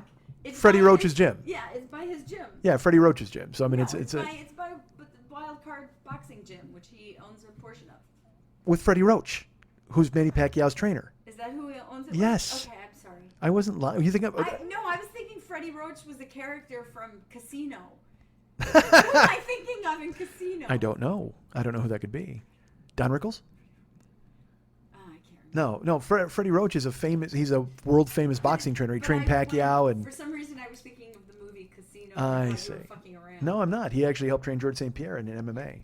I have to say this just because it made me laugh. Conor McGregor is a UFC fighter who I'm actually a big fan of, and I enjoy his fighting. But also, he's off stage. He's hysterical, and so there's 2 things I want to talk about. One, He got into a thing with the Diaz brothers because he was going to fight Nate Diaz, and then at a press conference, Nate Diaz stormed out of the room, and the fans are cheering and hooting. So Conor McGregor, I keep calling him Colin. Conor McGregor, I was calling him Colin at Jill's house once, and she kept going, Conor, honey, and in my head I'm going, how the fuck do you know? And it was embarrassing that she fucking knew and I didn't, because I said Colin like 4 times, and then she kept coming. She goes, it's Conor, honey, and I'm like, and afterwards I'm like, how do you fucking know who Conor McGregor is? So anyway, he's throwing fucking cans at the Diaz brothers. He's just launching cans of soda at them as they walk through the crowd. He could hit anybody. So he had a hearing at the Nevada State Athletic Commission, and they fined him $150,000, and they fined him in 50 hours of community service. And Conor McGregor has changed the game of UFC. You know, usually guys get like 30,000 to show up and 30,000 to win. There's a win bonus always attached, 50-50, and then there's fight of the night and all these performance bonuses. Well, Conor McGregor gets, all the champions get points off pay-per-view, but Conor McGregor is the highest paid superstar in the history of the UFC. He and Ronda Rousey both, because they draw the numbers, and Brock Lesnar. They draw people who get eyeballs, and then they get pay-per-view money off the top. So everybody was like, oh my God, because the Nevada Attorney General recommended $25,000 fine and 25 hours of community service. And for some reason, they went to, I think it was like $150,000 fine and 50 hours of community service. That's what it wound up being. So everybody's like, holy shit, Conor got fucked. Like, you know, and so he tweeted out, he just wrote, I get fined more than these fools make, because he's changed the game so much that all these fighters, they all rip him. They want to fight him because it's he calls it a red panty night. He goes, you know what? He goes, you just want to get me in the ring because it's red panty night. Because, you know, your girl will get to dress up and wear red panties because you make all the money that night. I make these fucking bums rich. Like, that's his whole deal. So it's fucking beautiful. It's all trash talking, big dick swinging fucking nonsense, and I love it. But he fucking, sure enough, a couple weeks ago, they had the press conference for UFC 205 because he's fighting in November. And I'm just throw this out there. If anybody wants to get together and watch UFC 205 and see McGregor Alvarez somewhere, I'm in. Fucking tell me. I might even go somewhere. If you're somewhere I got to fly, I might do that. I mean, I literally want, because I'm tired. I watch them in my house by myself, and I cheer and I yell and I go crazy, but it would be fucking cool to watch it with people and high five and yell about fights. But I don't want to go to a bar with dumb fucks who are drinking and I don't know who the fuck they are, and then it turns into a thing. It would be cool to get I looked at my trainer. I told John, I go, dude, you're watching UFC 205 with me. And he goes, well, it depends on the date. I go, it doesn't matter. It's fucking McGregor. It's a Saturday night. You and Mariano are coming to my house, or we're going somewhere. We're watching it. He's like, all right, well, just remind me. Well, he's not going to fucking do it because he's going to go home and play World of Warcraft and bang his girlfriend, and I don't blame him. So literally, that's what I would do. I would do all those things. I would be, if I had any of that available to me, I would do it. But I don't. I got McGregor. So they did the UFC 205 press conference, and the press conference is because he shows up. And usually everybody, because they're all meathead jocks, like they don't know how to trash talk, but all he does is trash talk. He's just a fucking jagoff, and that's what he does. But he's got that heavy Irish accent when these tings, the way they talk, you know, all that kind of bullshit.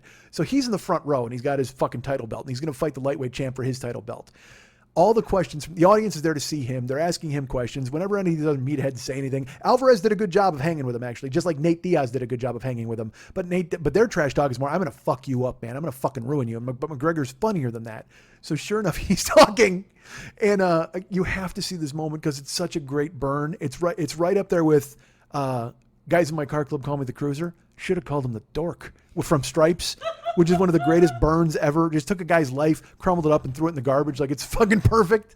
So Conor McGregor's in the front row, and he's got a microphone, and he's holding court. Everybody's asking him questions. So finally he goes, Conor, after you fight Eddie, you know, is there anybody in the welterweight? No, what the fuck? He's fighting for the lightweight belt, featherweight. Any other featherweights in the world that you think can handle you in the cage, whatever the dumb question is. And Conor's got the microphone, and he opens his mouth to talk. And in the back row, there's a guy named Jeremy Stevens. His nickname is Lil Heathen. And he has really impressive knockout power in his hands when he can get to use it. But I think he's like 3-3 in his last 6 fights. But he's on the card. He's fighting Frankie Edgar. So that's why he's there. All the superstars are up there who are going to be fighting at UFC 205. So before Conor even gets the chance to answer, Jeremy Stevens goes, hey, right here. He goes, I'm the hardest hitting fucking featherweight in the world. He goes, that guy TKOs people. When I knock him out, they don't fucking move. And he sits back with a smirk on his face like, yeah, that's right. I just made my mark. And there's a fucking beat. And Conor McGregor just goes, who the fuck is that guy?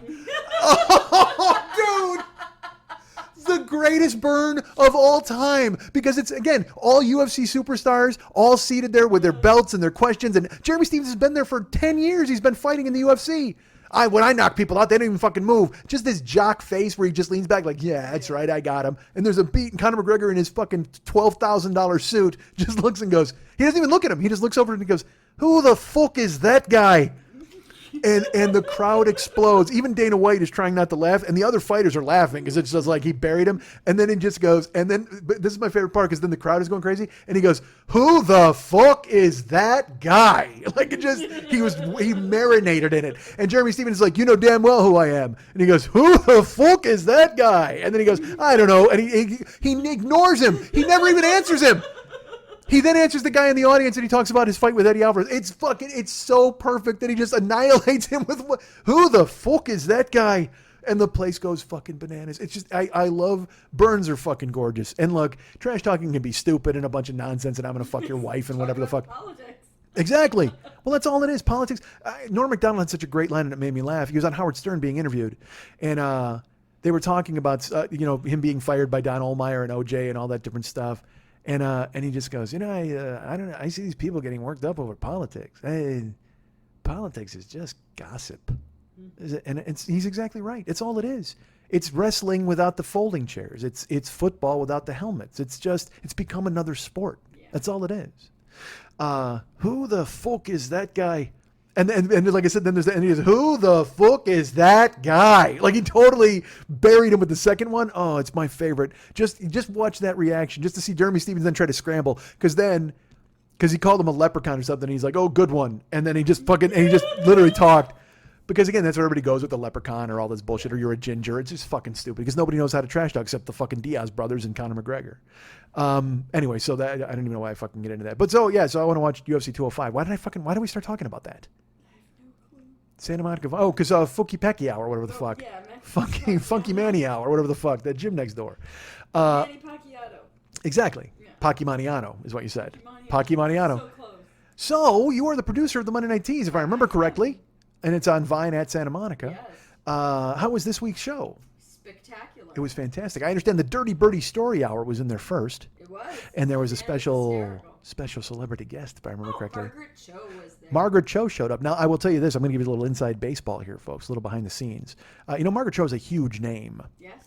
And so she was not, she gave her approval that she would be on the show, but it was a secret because they like to keep celebrity stuff secret. So Lily could not start promoting it until just yesterday. Yeah, we had 24 hours to talk about the fact that she was going to be there. Exactly. Otherwise it becomes crazy. Well, yeah, because people are beating down the doors and you got every gay guy in the fucking planet. I mean, it was packed. Yeah, which is fantastic. And so that's great. And so, and just on one day's promotion. Pretty much. So that's pretty cool. So, but yeah, so I did not get to make it out there to see that, unfortunately, which I would have liked to have seen. Hysterical. She told a story about going to the White House. Let's not take her story. Yeah. Yeah. She told a story about going to the White House. She told a story about meeting Obama. So, which I heard was a fucking amazing story. And if you get a chance to see Margaret Cho tell stories, hopefully she'll tell it because Lily told me it and I heard it and I wish I'd have been there to see it. Yeah, it was beautiful. And also Jen Kober was there, who's very funny. Yeah, Jen told an amazing. Jen is always funny. I'm trying to think who else was there. I feel bad. Jonathan, I can't think of his last name, and he's extremely funny. Even Mercury Troy told a hysterical story because there's always a burlesque connection somehow, and Mercury's really coming along as a comic. It's good. To see her perform. So that was fun, and then the show itself after was the Monday Night Tease, and then you had it was fantastic. You had who was it? Linda Vavavoom. What was that girl's name? Bang Von Lula from Denver. Bang Bang Von Lula's silver hammer came down upon my head. She was in town from Denver, and of course our Caramel Knowledge. Caramel Knowledge did her Nikki Fury number and just fucking tore the room apart. Nice. Jesus. So it was fantastic, and you were there as well doing your show. So and that's every Monday night. And who's there next week? We are Dark next week. What the hell? The James Franco Horror Film Festival is there for like 9 days or something. I don't know. Okay.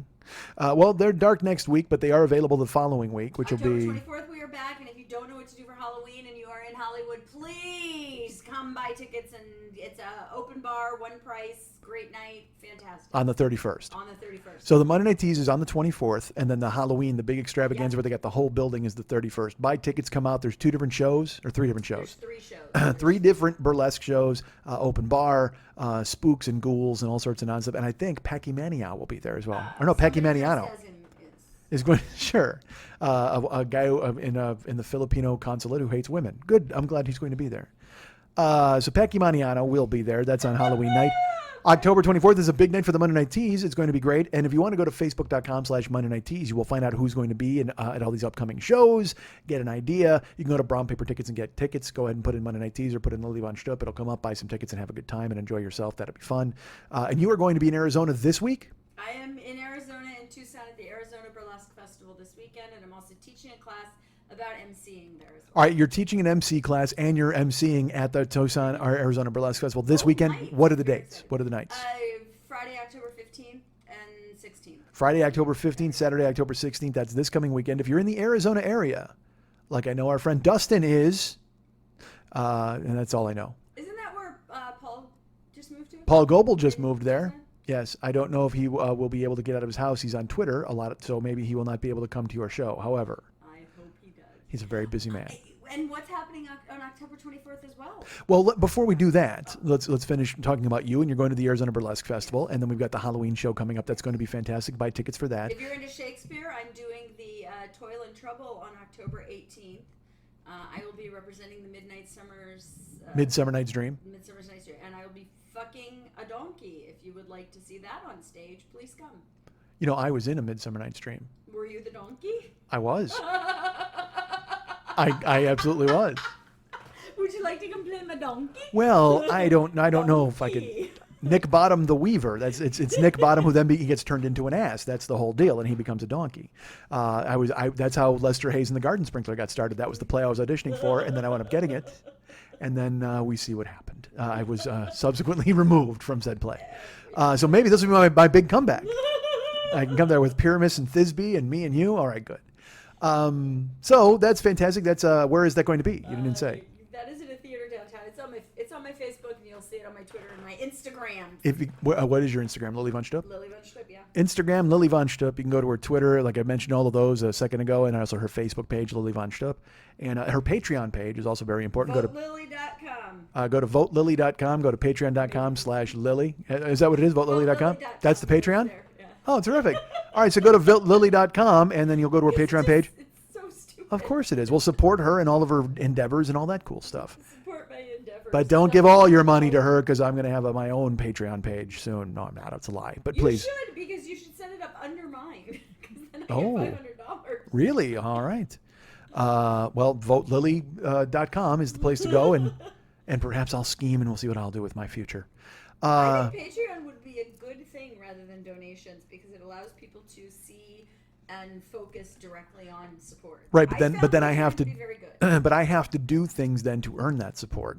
You know, I can't just do a podcast once a week. You got to write blogs and give out postcards and shit like that. Would be a great way to say, do you want to support me going out onto live shows? Give a $5 and you get this. Give a $10 and you get that. You can do little mini videos and mini podcasts just for your Patreon. Well, we have plans. You know, Dave and I have talked about some stuff for the upcoming months and all that, and I want to get out on the road and start doing a lot more shows. I'm excited about that. The Patreon is a really good way to connect directly with the people who want to financially support. Well, hey, you people out there, if you think I should do a Patreon, write me and tell me. I don't know. I always feel like I'm preaching. Just do it. All right. Well, we'll see about that. But in the meantime, go to votelily.com and take care of our great friend, Lily Von Stupp. She mentioned October 24th that there's a Monday Night Tease that night. But get this. Earlier in that evening, there at the Three Clubs on Vine at Santa Monica, right next to the Packy Maniano's joint, there is an October 2020, which I did not expect to have. Lily said we were dark in October, but it turns out they've given her the room that night. So I'm putting on a 2020 show. It's me and the very funny Raj Desai right now. What? He's terrific. Awesome. And I don't have a third comic yet. I'm waiting to hear back from two different people, but we'll see what happens. But it'll be me and Raj Desai, and then a third lovely, talented performer will be joining us probably. Or not probably, definitely. We always go with three. So that's October 24th. Tickets are available at brownpapertickets.com. Right now there's a Gold Star link where you can get $5 tickets. So buy those and come on out, please. That would be great. And see me and Raj Desai do 20 minutes each, and then whoever our mystery guest will be. Perhaps. You can also buy tickets for full price at Brown Paper Tickets. Go to brownpapertickets.com and get tickets for that. I mentioned the Gold Star link because people are more apt to do that. But if you're not, if you want to fully support, buy a full price ticket. We have them. If you want to fully support, then by all means go to Brown Paper Tickets and take care of that. I mean, $10, $5. Hey, let me throw this out to you. Let me ask you this question, and it's weirder to do near the end of the show. I should have done this earlier in the show because I've been shouting a bit. Do I sound like Christian Bale? with my speaking voice, does it sound a little bit like Christian Bale or a lot or anything in the neighborhood? I ask you, Lily, and maybe you don't know, but I'll ask it out to you, the listener, and you can tell me. Because two different women in Twitter, or not in Twitter, in Uber cars this week said I sounded just like Christian Bale. I think I understand what they're saying. Okay, it was strange. It's a little bit of a pattern when you when you become business Mike. Oh, okay. You change your pattern slightly, and so I can see that. Yes. Well, I'm not. In the car, I'm just me. I'm just talking, but I'm not. You're But I'm not still being very podcast close. Mike. Welcome to meet you. Right. But They said I sounded like him, and I don't know if I hear that so much. But I mean, whatever. That seems fine. So I threw it out to you, and I'll throw it out to you people, huh? Say I'm Batman all night. Where is she? That's how he talks as Hello? Batman. Mostly just because you said, "Where is she?" Yeah. Sorry. Well, there's a vote now. Phone lines are open. Vote now. Let us know how you feel. But October 24th, tickets are on sale now at Brown Paper Tickets and also at Gold Star for 2020. Me, Raj Desai, and then a third performer to be named. TBA is to be announced. So pick out those tickets, and that'll be fantastic and have a fun and good time. Also, let me plug this, because I always forget to plug stuff. Plug this. I just last week I did a Friends show, and I was very excited to do it. It's my friend Matt Weinhold is one of the funniest guys in the fucking world, and I mean that sincerely. He is just as a hangout guy. He's sharp and he's quick and he's funny. He wrote with me on Starface, and I was a little starstruck too when he got the job because I had watched his stand up before that and been like, "Fuck, Matt, this guy's really funny." And then I meet him and he's just as cool as he is funny, which is astonishing. So he does a podcast called Monster Party. Yeah, that's right. Remember Spooky, my band? I can't remember the name of the band, whoever I invented. Did you write it down? I did. It was Discount Tacos. Oh yeah, Discount Tacos. All right, so he, but what did I want to know what I called Los Straight Jackets, or what? Not that's the thing, not Los Straight Jackets, the Tulsa Skull Swingers. But I called them something, and it made me laugh when I said it. Whatever the fuck. So anyway, Matt Weinhold is incredibly funny and incredibly gracious and a lovely guy. He has parties at his house where he'll show reel-to-reel movies. You know, those like he has a ton of prints of like old monster movies and things. He's just been that guy. Like in his house, he's the only guy I know with more action figures and stuff than Pat. Pat used to have an entire room filled with Batmen and Spider-Men and Hawkmen and all sorts of stuff standing up in like display cases. Well, Matt still has that. Like Pat put them all in boxes now, but at Weinhold's house, he'll show you the upstairs and you're like, Jesus Christ. Like he's got a life-size Starman. Like, I mean, he's got all this cool ass stuff. Spectre-Man, I should say. He created a They Live character just off of like remember how our friend Ben made this Tarantino for me? Well, he made a They Live businessman out of like a regular doll or something. It's fucking brilliant. So, but he has this encyclopedic knowledge of horror movies. He can do any, he's brilliant. He's just so funny and talented. So he asked me to do Monster Party several times and I could not do it. I was traveling, I was out of town, or it just didn't jibe up. So he wrote me about like 2 weeks ago and he said, "Hey, look, you know, if you're in town, we would really love to have you do and I said, "Done, in. Just tell me when and I'll be there." So I recorded it last week at his house. And I had so much goddamn fun. It was me, his co-hosts Sean and James and Larry, I believe, and Matt. It's a 4-man podcast, and they do a theme. They do a horror theme. They talk about something. Our theme was taglines of horror films, like on the one sheet. Exactly. You know what I mean? Just like, you know, the night he came home, which is Halloween. Yeah. So, and we kept passing them around, and you'd read them, and the other guys had to guess if they knew what it was. And then I was funny, so I could hang, but I was also out of my element at the depth and breadth of knowledge they have, because they would talk about some 1960s horror movie and they would say who did the score. I mean, like they were those dudes. And that's why they've taken all of their knowledge and brought it into a show about monster movies or monster productions. But I was still funny and I got to fucking hang. And I will tell you this, I got to throw in, because, you know, you'll hear the show. But I threw in a tagline that was selfishly just for me, but it was also a horror film, but I was able to do it. I'll just fucking tell you. I did the horror line, the tagline for Father's Day from Astron 6 and Trauma, the movie we were in, because our buddy, he asked me to, he was the producer, and I'm the strip club voice. So I did the tagline. They didn't get it, and then I explained why I did that tagline. They're like, "Holy fuck, you're in that movie. We got to see it." It was great. So it was neat to do that, but also it was this dynamic of like 4 dudes and me just talking and being funny. And I got to tell you this, man, I don't know how big their podcast is. I don't know what kind of a listenership they have, but they've had, John Waters on and all these actors from, movie, they'll get actors from horror films to be in there, like Scream Queens and stuff. But they have giant banners, like with Monster Party on it. They gave me a t-shirt and a hat and swag and a coaster. They've got 4 different giant banners with their pictures on them, says Monster Party. I mean, and because they're all working writers in Hollywood. So they were like, well, fuck, if we're going to do this, let's do this.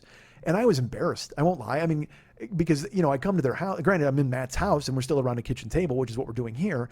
But they set up they took tons of photos throughout the whole shoot, and they put them up on their website, and they do all this stuff, and they make it exciting. I'm just talking, which is not true, but sort of true. You know what I mean? Because it's just me and you sitting in a room, and I wonder, well, if we took pictures here, what would it be? It'd just be me at the fucking microphone. With the 4 guys and a new guest, it's always different every week. I do take pictures, and you do put them up. What the fuck? I just took a picture of money in my tits. Did you put that up? Not yet. All right. Well, wait. I'll get the photo of that. First of all, send me a few wallet signs. So whatever. So I did Monster Party, and it comes out this week. It comes out. I was told it comes out October 17th. But you know what? Go download a bunch of them and listen. You'll get the vibe of what they're doing, and then just picture me getting thrust in the middle of that mess. And it was a great time. I don't even know how long. I think it was over. It felt like it might have been over 2 hours. We were having so much fun, and we just kept talking. And it's so funny. At one point, there's a guy named Larry who, when you hear it, you'll go, "That's the Schmitty of the group. That's the Mike of the group. That's the me," because he's really enthusiastic and he's crazy and he's yelling and he's really excited. And then all of a sudden he just checks the fuck out. Like you can hear, he's just like, he's going to wrap it up. And they're like, "No, man, let's keep going. We've got some more." And he goes, "Oh, okay."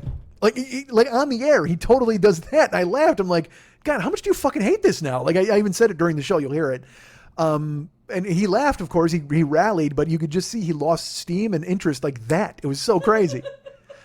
But it was fun. It was such a great time, a fantastic time. Monster Party, Matt Weinhold's podcast along with Sean and James and Larry, and then me, and it's out October 17th. So download that and listen to it, and it's a lot of fun. And I always love talking to other people. Like I'm trying to get on other shows. People refer me to The Long Shot or all these things, Joe Rogan. Other people keep tweeting Joe Rogan about me, and I'll write, "Hey, yeah, I'd love it." You know what I mean? But I don't know who to do or how to do it.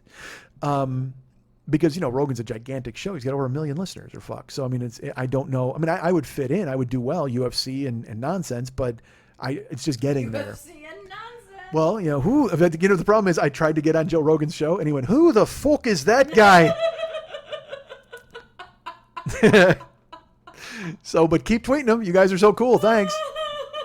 And keep tweeting Casper Mattress on my behalf, because I wrote them a really fucking awesome letter to try to get a sponsorship deal, and they have not answered me, so I have to write them again tonight, because I don't know how much of a pest I'm supposed to be. And then I went to their website to look, because I was going to give out the name of the woman that I wrote and her email address to the listeners, which I'm not going to do, of course. But they put it on business cards and handed it out, so I'm like, well, this is kind of public. But I don't want to be that guy. But tweet them and go to their website maybe and write their customer service representatives or whoever the fuck, because they don't have anybody in charge of podcast relations. But then I found the woman that I wrote, but there's a bunch of people with her title. So I was like, well, fuck, is she really the person, or is this person just blowing me off and telling me to contact this person? I don't know. But get me a fucking mattress, man. It's about time, right? But here's my favorite thing in the letter I wrote to them. And I was like, hey, man, my listeners know that if I endorse something, it's because I like it, not because I'm getting money for it. Now give me a free mattress so I can endorse it. I mean, it's like the weirdest... I even said in the email, I go, there is no quid pro quo, and they understand that. If it's a product that I enjoy, I'll endorse it. So why don't you give me a free mattress and I'll talk about it? I mean, it's just so antithetical to what I just literally lied. I was like, yeah, they know that there's no quid pro quo, but give me a mattress and I'll totally promote it, because I'm keeping it indie with Mike Schmidt. But I'd like to keep it indie with Mike Schmidt in a comfortable fashion when I sleep. So, tweet Casper Mattress and tweet Joe Rogan or whatever the fuck. Any podcast you like or enjoy and you'd like me to be on it, tweet them and add me in there at the 40-year-old boy, and I'll come in and go, hey, you guys talking about me? Because I'll say something clever instead of pretending like I want to be on their show, because that's what I do. Why would I pursue it? I'm that weirdo. All right, never mind. So 2020, awesome. Monster Party, awesome. Please go to MikeSchmidtComedy.com and go to the Joe Business page. We got all sorts of cool stuff on there. We've got t-shirts available as always. We've got download sets year 1 through year 7. We've got all the live stuff. Schmitty Comes Alive, Schmidt Alive 2, Stop Making Schmidt. We've got the Big Angry CD, which I will sign and send to you, which is also available on Spotify if you want to run that and do that cool stuff. Tweakedaudio.com/4DYOB. We still have to deal with them if you want to go ahead and get some Tweaked Audio stuff. Their gear is awesome. They got cock ring watches. They got autoerotic asphyxiation earbuds. All that's still available at tweakedaudio.com/40YOB. We've got, of course, the Heroes album from Dave Hernandez and the Word Pimp Schmitty and the Misanthropic Gangster album. Those are music from the one of them is music from the 40-Year-Old Boy podcast. The other is just Mex's tribute to his heroes. And I don't say just in a pejorative way. I mean, it's absolutely his tribute to his heroes. So go ahead and pick that up. And also, very important, our Amazon link. Oh, you can also donate to the show. If you want to just donate cash before I put up my Patreon page, you can do that with the donation button on every single page there at MikeSchmidtComedy.com. Click him and click through. You can donate monthly. You can donate one amount and make sure that I don't have to cash in all my Honduran cash. If you want to donate Honduran cash, go ahead and do that as well. That's fine. Please also the Amazon link. That's very important. You guys are so cool for using the Amazon link. It really helps. It definitely comes through, and I'm always pleasantly surprised at the end of the month when I get something from them. And it's a perfect system. It's an ecosystem where they get money, we get money, you get stuff. I mean, you can't argue with that. Honestly, everybody benefits in that exchange. They get money, I get money, you get stuff. It's perfect. It's a three-headed monster, just like me, Lily, and David. It's the second best three-headed monster behind us. So use the Amazon link for all your cool stuff. Hey, if you're at your work and you want to go ahead and make sure they use it, what you do is you click through, and then there's our store, which Adam Welker has said that he would build, or somebody would build, because our friend Dave gave me an idea of what to do. These are all ideas, and thank you for these ideas. I'm sure I'll act on them at some point in my life. But click through to those things, and then you're in the Amazon store. It's all black. And then in the upper left-hand corner, click through to the Powered by Amazon banner, and then you're in Amazon proper, and you're using our link. And then you're betting ball games and you're making great things happen. And then it's how it goes sell. And it's Monday night football bachelor party. I did this a few weeks ago. My own cadence triggered that from me. So please go ahead and use the Amazon link. I thank you for all the times you've used it in the past, and I hope you will continue to use it in the future, because again, they get money, we get money, you get stuff. It's a perfect triumvirate. And now Lily's got to go. Oh no, you're teaching your thing. I misunderstood tonight, but you got to do your thing. I don't even know why I have to announce to them that you got to go. It doesn't matter. Show's over. I mean, what the fuck? I mean, it's like... Matt! Yesterday I went to... I'll talk about this. I mentioned a few weeks ago that we had a listener who reached out to me, and she had cancer. And she had it before, and then she wrote me, and she said that listening to me in the chemo room helped her get through it, and then she contacted me, and well, she had been donating to the show, and she had to stop doing that. And when I wrote her, I found out why. She was sick. And then her cancer came back. And then I wrote her, and I didn't know what to say. Her name's Maki. I'll just say her name is Maki. And I didn't know. I mean, I wanted to do something. Because remember when I did the dumb thing of Schmitty Call Me? Oh, yes. And I had to make like 600 phone calls or whatever the fuck it was. Well, she was one of them. And but I went and I looked in, because I still have all those emails from people, and I went to scroll through, and I found her phone number in there, because we had been contacting each other through Facebook. And I wrote her, and I said, this seems ridiculous. Is there anything that, and this was about 3 weeks ago. I said, is there anything that I can do? I know that's ridiculous. I don't have much to offer or anything except, the show. But if there's anything I can do, please don't hesitate to let me know. And she wrote me, and she said, well, it came back pretty aggressively. And so I have to go, and I'm going to be sitting through chemo. There's not really anything you can do unless you found yourself by my house. And if you ever found yourself here, you could stop in and we could have lunch, or you could hang out or something like that. She goes, but I know you never will, because it's so far from your house. That was 3 weeks ago, and I didn't answer her. So as you know, my life's kind of changed a lot in 3 weeks, and I was supposed to be traveling, and then I wasn't, and I was supposed to be working a lot, and then I wasn't, and I found myself with time, and I find myself with, I want to see people. I spend a lot of time buried in my apartment and not doing fucking anything. Like I said, I stare, I drive, I stare, I drive. But I hung out with Pat a couple of weeks ago, and I was supposed to drive that night. I don't know did I talk about that on the air? I did Podfest, which was great because I got to get out and see people. And Pat wanted to have lunch on Thursday last week or a couple weeks ago, and I went to his house and we went out to eat, and I picked him up at 12, and then we hung out until like 9 at night. Now, I was going to leave him early and go drive, but I didn't want to go. I just wanted to hang out with my friend and talk, and it was really fun. So I don't see enough people. So, and then I did Monster Party, and I had a fucking great time there. We're eating pizza and laughing and joking, and I love laughing. I love having a good time. And I love meeting people. I love meeting you guys. So Maki wrote me, and she said, I know you'll never find yourself here, but that's something that I would be interested in. And, she told me her circumstance, man. She had cancer and beat it. She had over $1 million in medical bills. $1 million. And then after everything that happened, she has this copay that's still this huge lump sum that she still has to pay. Well, that was after she beat it, and now it's come back. So she said, if you ever find yourself, so I looked up her phone number. This is like I said, it was like 3 weeks ago she wrote me, and I never wrote her back, and I was like, fuck, because I was on the fence of what to do, and I called her. I said, look, I go, Maki, this is Mike Schmidt, and I said, you said if I ever find myself by your house, you would want to hang out and have lunch or something. I said, well, I'm never going to find myself by your house, but I would come there. I said, I'm never going to find myself there by accident, but if you wanted to get together, I would absolutely come out there and hang out. When's your next treatment? Because I will come there and I will sit with you in the room, because I've experience doing that, being in a chemo room. So if that's something that would interest you, and then I left a long message, and that was myself and silly and whatever. And then she called me back and she said, Monday works. If you would want to come on Monday, that would be fantastic. We can go to lunch. There's a deli by me, and we could hang out, and that would be really fun. So I was a little thrown by that, because I didn't know, I know when you have chemo, you don't want to exactly go have a fucking hoagie. So, I wasn't sure what was up. So, I called her and I said, well, is there a treatment on Monday? And she's like, no, there's no treatment on Monday. Okay, well, when's your next treatment? I was going to come up and hang out in the room with you for that. And she said, well, I'll be honest with you. If I'm going to meet you, I would want to meet you at my best. I don't want to be wiped out and falling asleep and have you just sitting there. It would be kind of cool to meet you and actually get to talk to you and be at my best. I said, well, that's okay, great. I'm in. I'll come Monday. And so that's yesterday. I went there yesterday. She lives like an hour from me, hour and 20 minutes, something like that.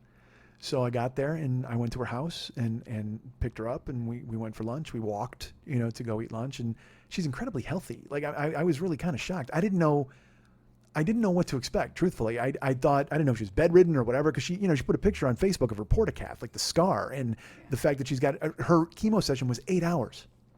Jeez. 8 hours, dude. So I thought, I thought I was fucking Make-A-Wish Schmitty. Like I thought I was showing up.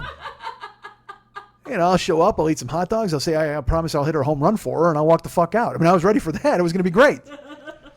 But she answers the door, and like she's dressed up in a dress and like a sweater, and she's like, yeah, hi, how you doing? And I gave her a hug, and she's like, let's go to lunch, and we're walking and talking, and she's healthy and fine, and she seems great.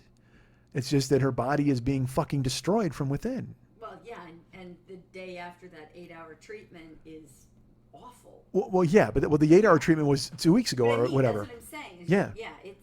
Yeah. Well, so that's why. So then, we're talking. We go to lunch, and we went to this fucking joint that it was again a deli, and I got a fucking ham sandwich, which was really good. And I don't even eat ham, but I wanted ham for some reason that day, because I heard ham keeps cancer off of you, and she's got cancer cooties. So I was like, oh my Christ, I can't come here and get that from you. Keep it to yourself.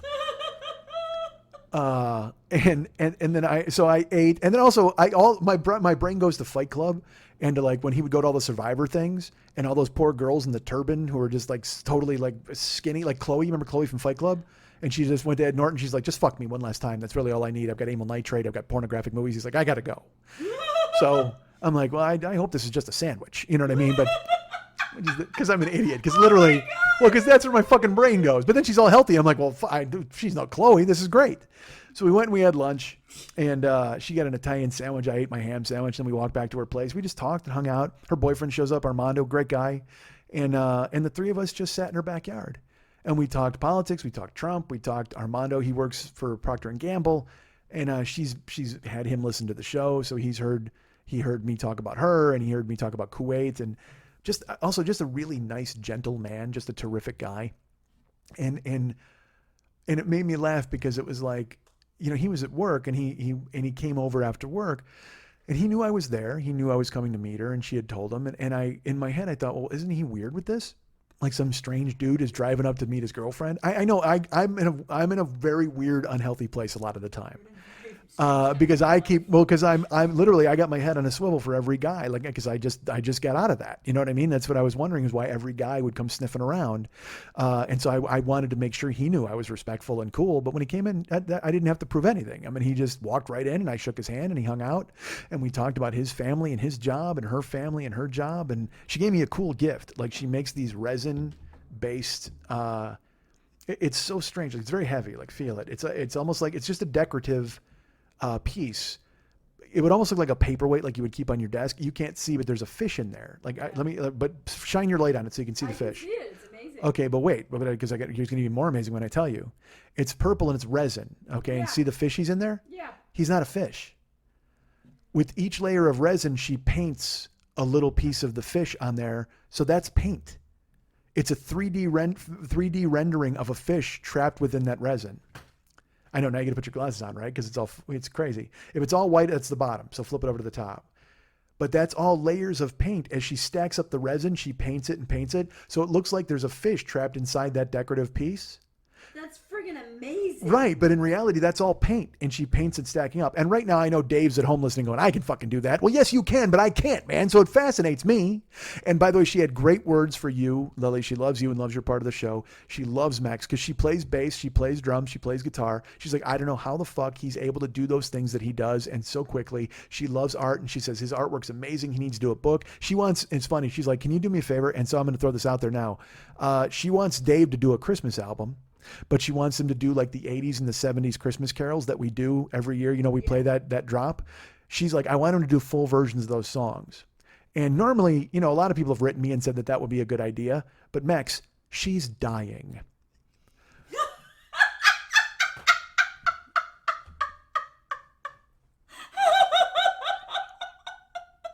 So how the fuck can you say no to this, man? People are like, you should do this, you should do that. And Lex is like, yeah, whatever the fuck. Dude, she's dying. Get on it, man. I don't know if she's going to be here at Christmas. Let's get this taken care of. Oh, man.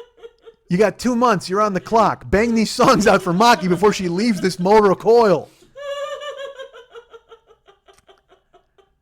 So she made me this decorative piece and she gave it to me. She's like, I'm making you a second one. And she showed me ones in her house and it's incredible. And we just had the best time. It was really fun to hang out. And I'll be honest with you, when I first thought to do it, it's because I like I said, I want to talk to people. I want to see people. I want to meet people, but also you guys are important to me. And if there's anything I can do, I would be happy to do it. You know, we're all in this together. Fuck, we're friends, we're family, we're fans, we're podcasters, whatever the fuck. We're a gang. I've talked about it before. And when I found out how close she was, that's why I made the offer, because I thought she was far away, but she's only an hour and a half away or whatever the fuck. Done. I can do that easily. So it was a great time. And to see her was really neat. And also I reached out because I'll be honest with you, part of me was like also to heal my soul a little bit and do something good or nice rather than marinating in the sad and the past. I wanted to go have some optimism. And, you know, I don't know, sitting with somebody who's going to be dead in a month is fucking optimistic.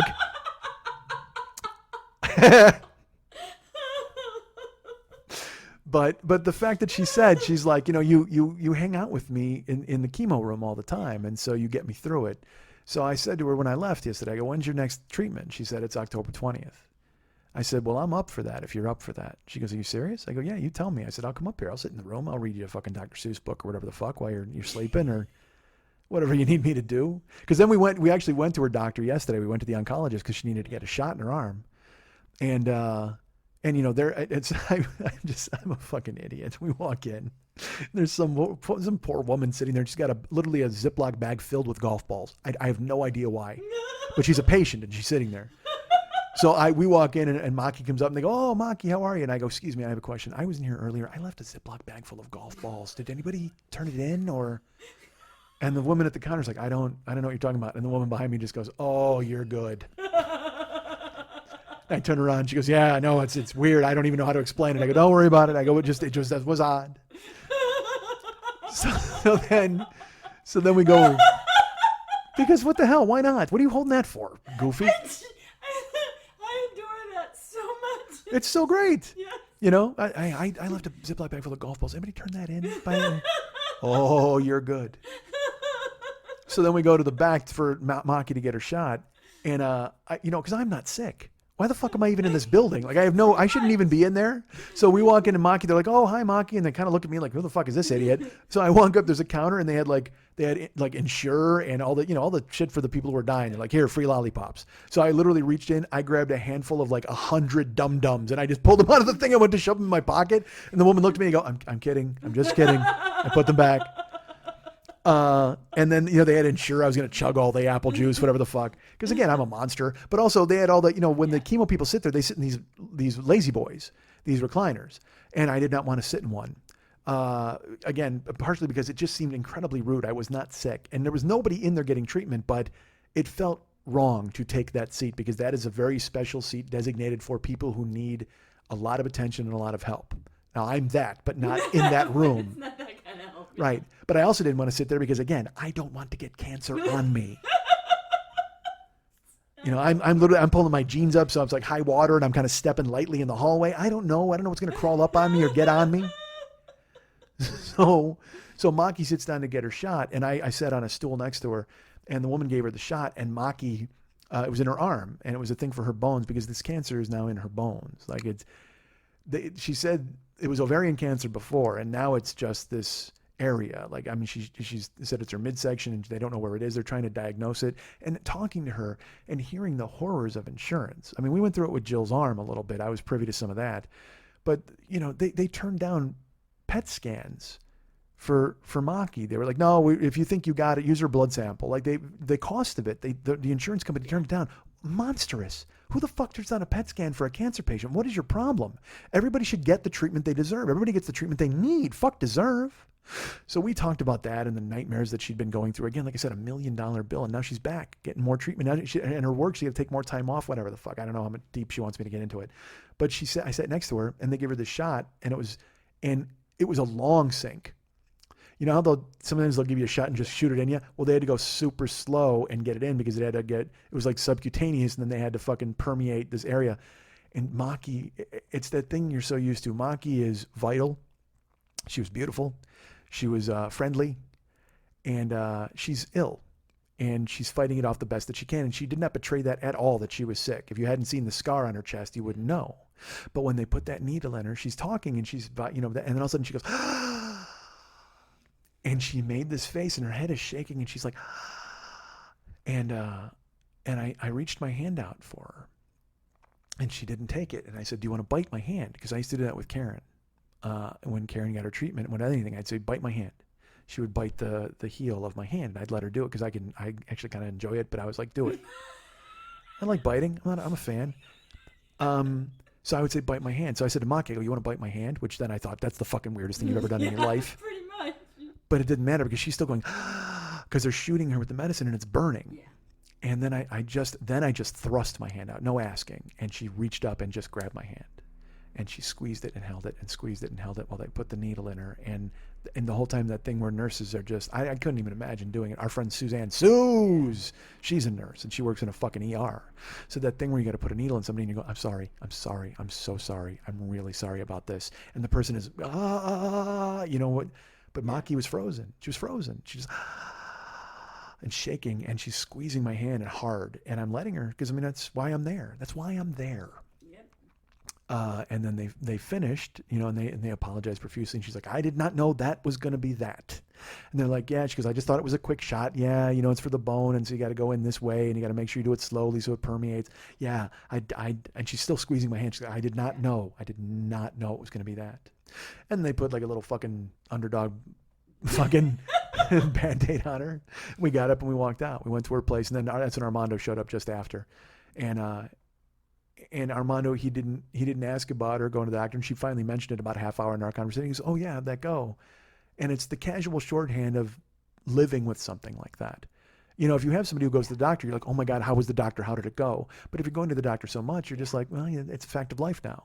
So he said, oh yeah, you went and did that? How was it? She goes, it fucking hurt and still burns bad now. And she showed him the bandage, and he rubbed her arm, and it was weird. It was just, again, those things where she's vital, everything's great, and then all of a sudden they put a needle in her, and she, So I said, if you would like me to come up on the 20th, I said, I'm absolutely up for it. And she said, I would really like that. I said, I'm in, done. Just keep me posted if it changes or if it flip-flops around.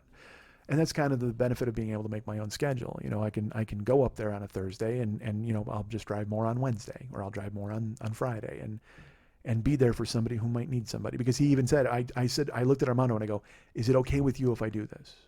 Because I want his permission, because again, that's his girl. I don't want to be a fucking jagoff.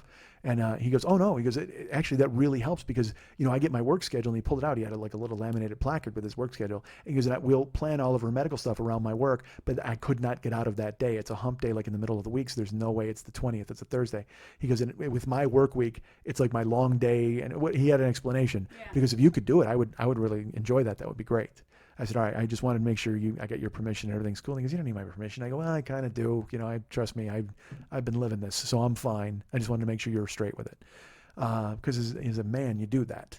And so I'm going to go up there on the 20th and hang out. And I don't know why I'm even telling you, but I mean, it's just, you know, it was cool to see her and cool to talk to her and connect with her. And, you know, you guys find her, you know, if you want to look in my friend list, her name's Maki. Well, I'll just give her full name. Why not? Maki Cook Ruiz. Write her and tell her you hope she's okay. Tell her she's the best and that you hope she's going to be fine. She doesn't do a lot of Facebooking, but it couldn't hurt, you know. So go ahead and send her some notes, and maybe she starts to see those pile up. And when she listens to the show now, maybe she'll go check. But anybody, just write her a note and tell her you're hanging in there with her and you're rooting for her. And dude, honestly, if she can fucking sit there through chemo with my dumb ass next to her for 8 hours. Talking and being stupid and stealing lollipops and all that. I mean, I honestly, I don't understand why cancer doesn't go, yeah, this guy's involved now? We're getting the fuck out of here. Honestly, I got no interest in hanging out if this fucking guy's going to show up, because maybe that's the good I'll do.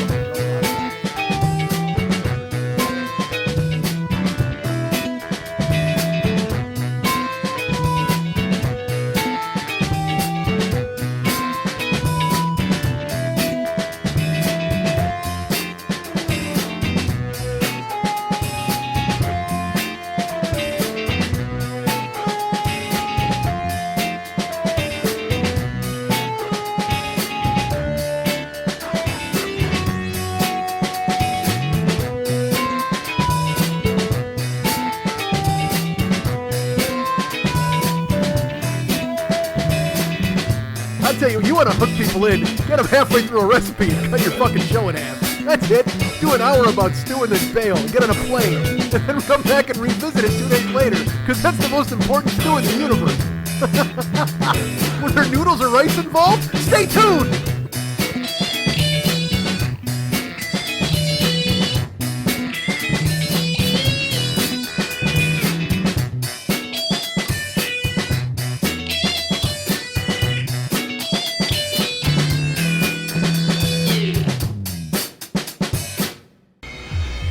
We here, we are playing on a level that most will never see.